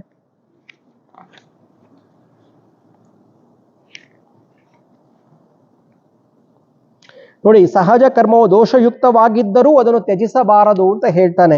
ಅಗ್ನಿಯಲ್ಲಿ ಹೊಗೆ ಅಂತ ಪ್ರತಿ ಕರ್ಮದಲ್ಲಿ ಒಂದಲ್ಲ ಒಂದು ದೋಷವು ಇದ್ದೇ ಇರುತ್ತದೆ. ಪ್ರತಿಯೊಂದು ಮಾಡೋ ಕೆಲಸದಲ್ಲಿ ಒಂದಲ್ಲ ದೋಷ ಇರುತ್ತೆ. ಅದರಿಂದಾಗಿ ನಾವು ಮಾಡಿದ ಕೆಲಸದಲ್ಲಿ ದೋಷ ಇದೆ ಅಂತ ತಿಳ್ಕೊಂಡಿದ್ರೆ ಅದನ್ನು ಬಿಡಬಾರ್ದು ಅಂತ ಹೇಳ್ತಾನೆ. ಮಾಡೋದನ್ನು ಬಿಡಬಾರ್ದು ಅಂತ. ಹಾಗೆ ಮುಂದೆ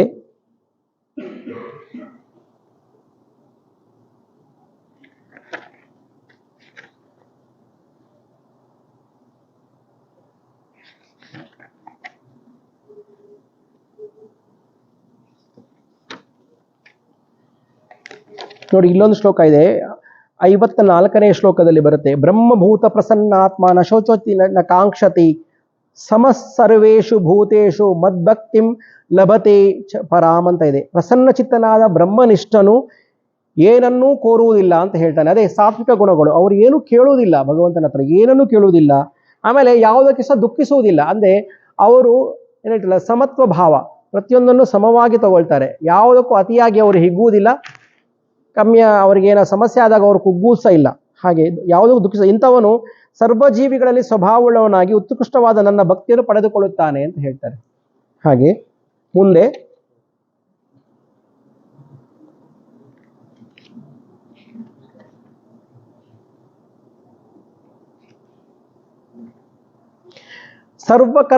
ಕರ್ಮಾಣ್ಯಪಿ ಸದಾ ಕರ್ಮಣೋ ಮದ್ವಪಾಶ್ರಯಃ ಮತ್ಪ್ರಸಾದಾವಾಪ್ನೋತಿ ಶಾಶ್ವತಂ ಪದಮವ್ಯಯಂ ಅಂತ ಇದೆ. ಏನಂದ್ರೆ ನನ್ನನ್ನೇ ದಿಕ್ಕೆಂದು ನಂಬಬೇಕು. ನನ್ನನ್ನೇ ದಿಕ್ಕೆಂದು ನಂಬಿ ಎಲ್ಲಾ ವ್ಯವಹಾರಗಳನ್ನು ಯಾರು ಮಾಡುತ್ತಾರೆಯೋ ಅವನು ನನ್ನ ಅನುಗ್ರಹದಿಂದ ಪುನರಾವೃತ್ತಿ ರಹಿತವಾದ ಮೋಕ್ಷವನ್ನು ಪಡೆಯುತ್ತಾನೆ. ಮೋಕ್ಷವನ್ನು ಪಡೆಯುವಂತಹ ದಾರಿ ಯಾವುದು? ಅದೇ ಇವಾಗ 3 ಹೇಳಿದನಲ್ಲ. ಫಸ್ಟಿಗೆ ಯಾವುದು ಹೇಳ್ಬೇಕು? ಯಜ್ಞ, ದಾನ ಮತ್ತೆ ಮೋಕ್ಷ. ಇದು 3 ವಸ್ತುಗಳು. 3 ಅದಕ್ಕೆ ಈ ಮೋಕ್ಷವನ್ನು ಹೇಗೆ ಪಡಿಬೇಕು ಅಂದ್ರೆ ಎಲ್ಲಾ ವ್ಯವಹಾರಗಳನ್ನು ಏನು ಮಾಡ್ತಾನೆ ಅವನ ಗುಣಕ್ಕೆ ಅನುಗುಣವಾದ ಯಾವ ಕರ್ಮಗಳನ್ನು ನನ್ನ ಮೇಲೆ ಪೂರ್ತಿ ಭಕ್ತಿ ಇಟ್ಕೊಂಡು ಯಾರು ಮಾಡ್ತಾನೆ ಅಂಥವನಿಗೆ ಅಂಥವನು ಮೋಕ್ಷವನ್ನು ಪಡೆಯುತ್ತಾನೆ ಅಂತ ಹೇಳ್ತಾನೆ.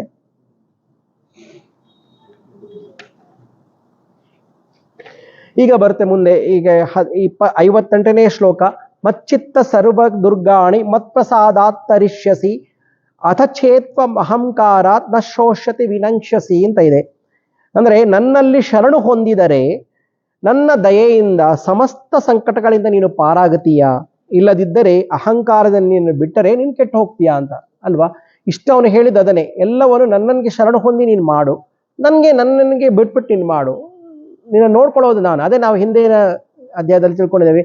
ಅನನ್ಯಾಶ್ಚಿಂತಯಂತೋ ಮಾಂ ಯೇ ಜನಾಃ ಪರ್ಯುಪಾಸತೆ ತೇಷಾಂ ನಿತ್ಯಾಭಿಯುಕ್ತಾನಾಂ ಯೋಗಕ್ಷೇಮಂ ವಹಾಮ್ಯಹಂ ಅಂತ ಹೇಳಿದಾನೆ. ಹಿಂದಿನದೇ ಇದಕ್ಕೆ ಕನೆಕ್ಟೆಡ್ ಇದೆ ಅಂತ ಹೇಳ್ಬೋದು. ಯಾಕಂದ್ರೆ ನನ್ನನ್ನು ಅನನ್ಯ ಭಕ್ತಿಯಿಂದ ಯಾರು ಭಕ್ತಿ ಮಾಡ್ತಾರೋ, ತಾವು ಮಾಡುವ ಪ್ರತಿಯೊಂದು ಕೆಲಸಗಳು ನನ್ನನ್ನು ಅನನ್ಯ ಭಕ್ತಿಯಿಂದ ಯಾರು ಮಾಡ್ತಾರೆ, ಅನನ್ಯಾಶ್ಚಿಂತಯಂತೋ ಮಾಂ ಯೇ ಜನಾಃ ಪರ್ಯುಪಾಸ, ಅಂತಹ ಭಕ್ತರ ಅವ್ರಿಗೆ ಬೇಕು ಬೇಡಗಳನ್ನು ಎಲ್ಲವನ್ನು ನಾನೇ ನೋಡಿಕೊಳ್ಳುತ್ತೇನೆ, ಸ್ವತಃ ನಾನೇ ಬಂದು ನೋಡ್ಕೊಳ್ಳುತ್ತೇನೆ ಅಂತ ಹೇಳ್ತಾನೆ. ಯಾರು? ಕೃಷ್ಣ. ನಮೇ ಭಕ್ತ ಪ್ರಣಶ್ಯತೆ ಅಂತ ಹೇಳ್ತಾನೆ. ಅದು ಇನ್ನೊಂದು ಶ್ಲೋಕ. ನನ್ನ ಭಕ್ತರಿಗೆ ಎಂದಿಗೂ ಕೊನೆ ಇಲ್ಲ, ಸಾವಿಲ್ಲ, ಅವರನ್ನು ನಾನೇ ನೋಡ್ಕೊಳ್ತೀನಿ, ಅವರು ನನಗೆ ಬಿಟ್ಬಿಡ್ಬೇಕು ಪೂರ್ತಿ.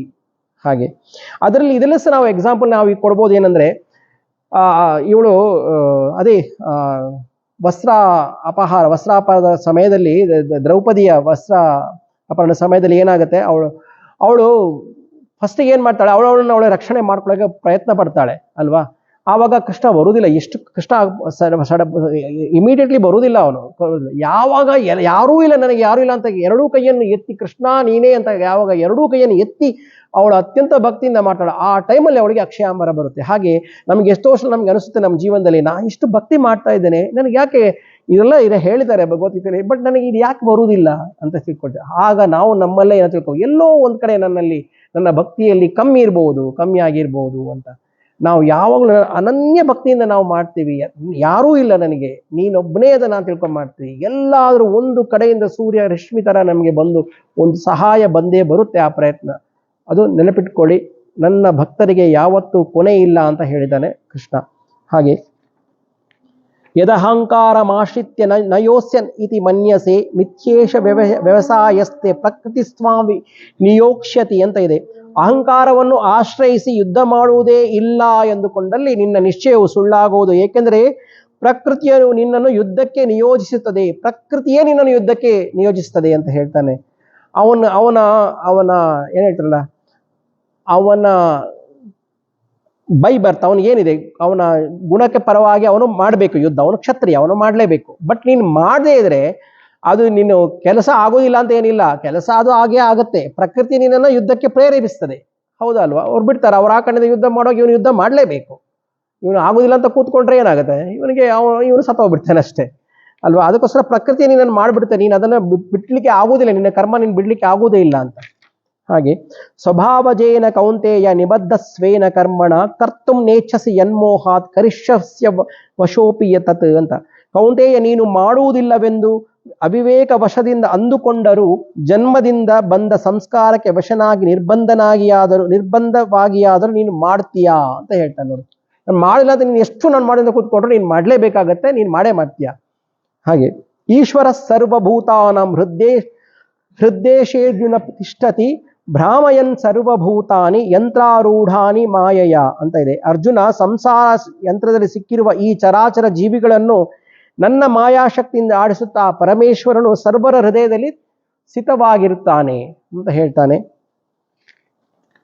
ಮುಂದೆ ತಮೇವ ಶರಣಂ ಗಚ್ಚ ಸರ್ವಭಾವೇನ ಭಾರತ ತತ್ಪ್ರಸಾದಾತ್ ಪರಾಂ ಶಾಂತಿಂ ಸ್ಥಾನಂ ಪ್ರಾಪ್ಸ್ಯಸಿ ಶಾಶ್ವತಂ ಅಂತ ಇದೆ. ಭರತ ಸರ್ವ ವಿಧದಿಂದಲೂ ಆ ಈಶ್ವರನನ್ನೇ ಶರಣು ಹೊಂದಬೇಕು. ಶರಣು ಹೊಂದು ನೀನು ಅವನ ಅನುಗ್ರಹದಿಂದ ಪರಮಶಾಂತಿಯನ್ನು ಶಾಶ್ವತ ಸ್ಥಾನವನ್ನು ನೀನು ಪಡೆಯುತ್ತೀಯಾ ಅಂತ ಹೇಳ್ತಾನೆ. ಮುಂದೆ ಇದಿತೆ ಜ್ಞಾನಮಖ್ಯಾತಂ ಗುಹ್ಯ ಮಧ್ಯಾಗುಹ್ಯ ತರಮ್ಮಯ ವಿಮೃಶೈತ್ಯೇದ ಶೇಷೇಣ ಯಥೇಚ್ಛಸಿ ತಥಾ ಕುರು ಅಂತಿದೆ. ಈ ಪ್ರಕಾರವಾಗಿ ಪರಮ ರಹಸ್ಯವಾದ ಜ್ಞಾನವನ್ನು ನಿನಗೆ ಇಷ್ಟೊತ್ತು ನಾನು ನಿನಗೆ ಹೇಳಿದೆ, ಸರಿಯಾಗಿ ವಿಮರ್ಶೆ ಮಾಡಿ ನಿನ್ನ ಇಚ್ಛೆಯಂತೆ ನೀನು ಮಾಡು ಅಂತ ಹೇಳ್ತಾನೆ. ನೋಡಿ, ಇಲ್ಲಿ ಯಾವುದನ್ನು ಹೇರುವುದಿಲ್ಲ, ನೆನಪಿಟ್ಕೊಳ್ಳಿ. ಹಿಂದೂಗಳ ಏನು ಹೇಳ್ತಾರಲ್ಲ, ಸನಾತನ ಧರ್ಮದಲ್ಲಿ ಯಾವುದನ್ನು ಯಾರಿಗೂ ಹೇರುವುದಿಲ್ಲ. ಈ ಭಗವದ್ಗೀತೆಯಲ್ಲೇ ಹೇಳಿದಾನೆ, ಎಲ್ಲ ನಿನಗೆ ಮಾಡಿದ್ರೆ ಏನಾಗುತ್ತೆ, ಮಾಡದಿದ್ರೆ ಏನಾಗುತ್ತೆ ನಿನಗೆ ಹೇಳಿದ್ದೇನೆ. ನೀನು ಅದನ್ನು ಚರ್ಚಿಸಿ ಯೋಚನೆ ಮಾಡು. ನಿನಗೆ ಬೇಕಿದ್ರೆ ನೀನು ಮಾಡು, ನಿನಗೆ ಬೇಡದ್ರೆ ನೀನು ಬಿಡು. ನಿನ್ನನ್ನು ಯಾರು ಒತ್ತಾಯ ಮಾಡೋದಿಲ್ಲ. ಮಾಡಲೇಬೇಕು ಅಂತ ಒತ್ತಾಯ ಮಾಡೋದಿಲ್ಲ. ನೋಡಿ, ಇಲ್ಲಿ ಕ್ಲಿಯರ್ ಆಗಿ ಹೇಳ್ತಾನೆ, ನಿನ್ನ ಇಚ್ಛೆ ಬಂದಂತೆ ನೀನು ಮಾಡು, ಇದನ್ನು ನೀನು ಚರ್ಚಿಸು, ನಿನಗೆ ಏನು ಇಷ್ಟ ಬರುತ್ತೆ ಅದನ್ನು ನೀನು ಮಾಡು ಅಂತ ಹೇಳ್ತಾನೆ. ಕೃಷ್ಣನೇ ಅರ್ಜುನನಿಗೆ ಕ್ಲಿಯರ್ ಆಗಿ ಹೇಳಿದಾನೆ, ಅವನು ಒತ್ತಾಯ ಮಾಡಲಿಲ್ಲ. ನೀನು ಇಷ್ಟೆಲ್ಲ ಹೇಳಿದ್ದೀನಿ, ನಿನಗೆ ಬಿಟ್ಟಿದ್ದು ಕೊನೆಯದಾಗಿ ಮಾಡೋದು ಅಂತ. ನಿನ್ನ ಡೌಟ್ಸ್ ನಾನು ಕ್ಲಿಯರ್ ಮಾಡಿದೆ ಅನ್ಕೋತೀನಿ ಅಂತ ಈಗ ಮುಂದೆ ಹೇಳ್ತಾನೆ. ಅದನ್ನೇ ಸರ್ವಗುಹ್ಯತಮಂ ಭೂಯಃ ಶೃಣು ಮೇ ಪರಮಂ ವಚಃ ಇಷ್ಟೋಸಿ ಮೇ ದೃಢಮಿತಿ ತಥೋ ವಕ್ಷ್ಯಾಮಿ ಹೇ ಹಿತಂ ಅಂತ. ನನಗೆ ನೀನು ಪ್ರಿಯನಾಗಿರುವುದರಿಂದ, ನನಗೆ ಅತ್ಯಂತ ನೀನು ಪ್ರಿಯನಾದವನಾಗಿರುವುದರಿಂದ ನಿನ್ನ ಹಿತವನ್ನು ಬಯಸಿ ರಹಸ್ಯಾತಿ ರಹಸ್ಯವಾದ ಮತ್ತೊಂದು ವಿಷಯವನ್ನು ಹೇಳುತ್ತೇನೆ ಕೇಳು ಅಂತ ಹೇಳ್ತಾನೆ.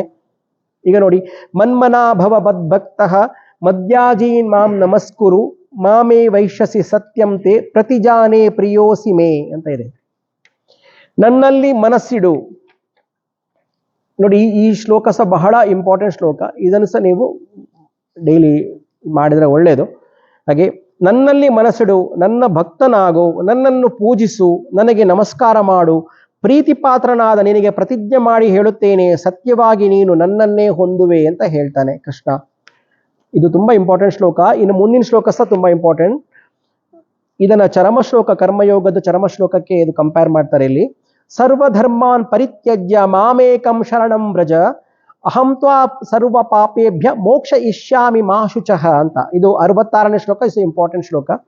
ಸರ್ವ ಧರ್ಮಗಳನ್ನು, ಅಂದ್ರೆ ಇಲ್ಲಿ ಧರ್ಮವೆಂದರೆ ಇಲ್ಲಿ ಅವನ ಸ್ವಧರ್ಮ, ಅವನು ಏನು ಮಾಡಬೇಕಾಗಂತ ಡ್ಯೂಟಿ, ಅದನ್ನ ಧರ್ಮ ಅಂತ ಹೇಳ್ತಾರೆ. ಮತ್ತೆ ಇಟ್ಕೊಳ್ಳಿ, ಧರ್ಮ ಬೇರೆ ಧರ್ಮ ಅಲ್ಲ, ಈಗ ನಾವು ಈಗಿನ ಕಾಲದಲ್ಲಿ ಮಾತಾಡುವಂಥ ಧರ್ಮ ಅಲ್ಲ, ಇಟ್ಕೊಳ್ಳಿ. ತ್ಯಜಿಸಿ ನನ್ನೊಬ್ಬನೇ ನೀನು ಶರಣು ಹೊಂದು, ನಿನ್ನನ್ನು ಎಲ್ಲಾ ಪಾಪಗಳಿಂದ ನಾನೇ ಉದ್ಧಾರ ಮಾಡುತ್ತೇನೆ, ದುಃಖಿಸಬೇಡ ಅಂತ ಹೇಳ್ತಾನೆ. ನೋಡಿ, ಇದಂತೆ ನಾ ತಪಸ್ಕಾಯ ನಾ ಭಕ್ತಾಯ ಕದಾಚನ ನ ಶಾಶುಷವೇ ವಾಚ್ಯಂ ನ ಚ ಮಾಂ ಯೋಭ್ಯ ಸೂಯತಿ ಅಂತ ಇದೆ. ನೋಡಿ, ಇನ್ನೊಂದು ಹೇಳ್ತಾನೆ ಅವನಿಗೆ, ಯಾರಿಗೆ ಯಾಕೆ ಹೇಳಬಾರದು, ಆಮೇಲೆ ಯಾರಿಗೂ ಯಾವುದನ್ನು ಒತ್ತಾಯಪೂರ್ವಕವಾಗಿ ಹೇರಲೇಬಾರದು ಅಂತ ಸಹ ಭಗವದ್ಗೀತೆಯಲ್ಲಿ ಶ್ರೀಕೃಷ್ಣ ಕೊನೆಯದಾಗಿ ಹೇಳಿದ್ದಾನೆ. ಮುಂಚೆನೆ ಹೇಳಿಲ್ಲ, ಕೊನೆಯದಾಗಿ ಹೇಳ್ತಾ ಇದ್ದಾನೆ. ತಪಸ್ಸು ಮಾಡದವನಿಗೆ ಯಾರು ತಪಸ್ಸು ಮಾಡುವುದಿಲ್ಲ. ಆಮೇಲೆ ಯಾರಿಗೆ ಭಕ್ತಿ ಇಲ್ಲ, ಕೃಷ್ಣನನ್ನು ಯಾರು ನಂಬುವುದಿಲ್ಲ, ಭಕ್ತಿ ಇಲ್ಲ, ಯಾರಿಗೆ ಅವನ ಮೇಲೆ ಭಕ್ತಿ ಇಲ್ಲ. ಆಮೇಲೆ ಕೆಲವರಿಗೆ ಇಚ್ಛೆ ಇಲ್ಲ, ಇಂಟ್ರೆಸ್ಟ್ ಇಲ್ಲದವರಿಗೆ.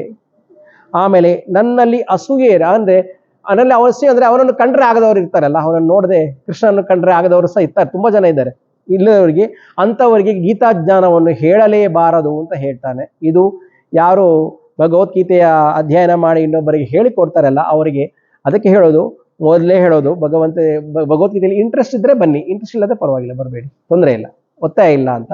ಆದರೆ ತಿಳಿದುಕೊಳ್ಳುವುದು ಉತ್ತಮ ಅಂತ ತಿಳ್ಕೊಳ್ಳೋದು ಒಳ್ಳೆಯದು. ಯಾಕಂದ್ರೆ ನಮ್ಮ ಏನು ಈಗ ಜೀವನದ ಆಗು ಹೋಗುಗಳಿದೆ, ಹಿಂದೂ ಧರ್ಮ ಅಂತ ಸನಾತನ ಧರ್ಮ ಅಂತ ನಾವು ಏನು ಫಾಲೋ ಮಾಡ್ತಾ ಇದ್ದೀವಿ, ನಿಮಗೆ ತಿಳಿದೋ ತುಳಿದೆಯೋ ಪ್ರತಿಯೊಂದು ದಿವಸದಲ್ಲಿ ನಾವು ಇದನ್ನು ಭಗವದ್ಗೀತೆಯ ಪ್ರತಿಯೊಂದು ಸಾಲುಗಳನ್ನ ನಾವು ಫಾಲೋ ಮಾಡ್ತಾ ಇದ್ದೇವೆ. ನಿಮಗೆ ಗೊತ್ತಿದೆಯೋ ಗೊತ್ತಿಲ್ಲ, ನೀವು ಕೂತ್ಕೊಂಡು ಯೋಚನೆ ಮಾಡಿ, ಬೆಳಿಗ್ಗೆ ಸಾಯಂಕಾಲ ಮಾಡುವ ಕೆಲಸಗಳನ್ನು ಯೋಚನೆ ಮಾಡ್ತಾ ಇದ್ದೀವಿ ನಾವು. ಬಟ್ ನಮಗೆ ಗೊತ್ತಿಲ್ಲದೆ ನಾವು ಫಾಲೋ ಮಾಡ್ತಾನೆ ಇದ್ದೀವಿ.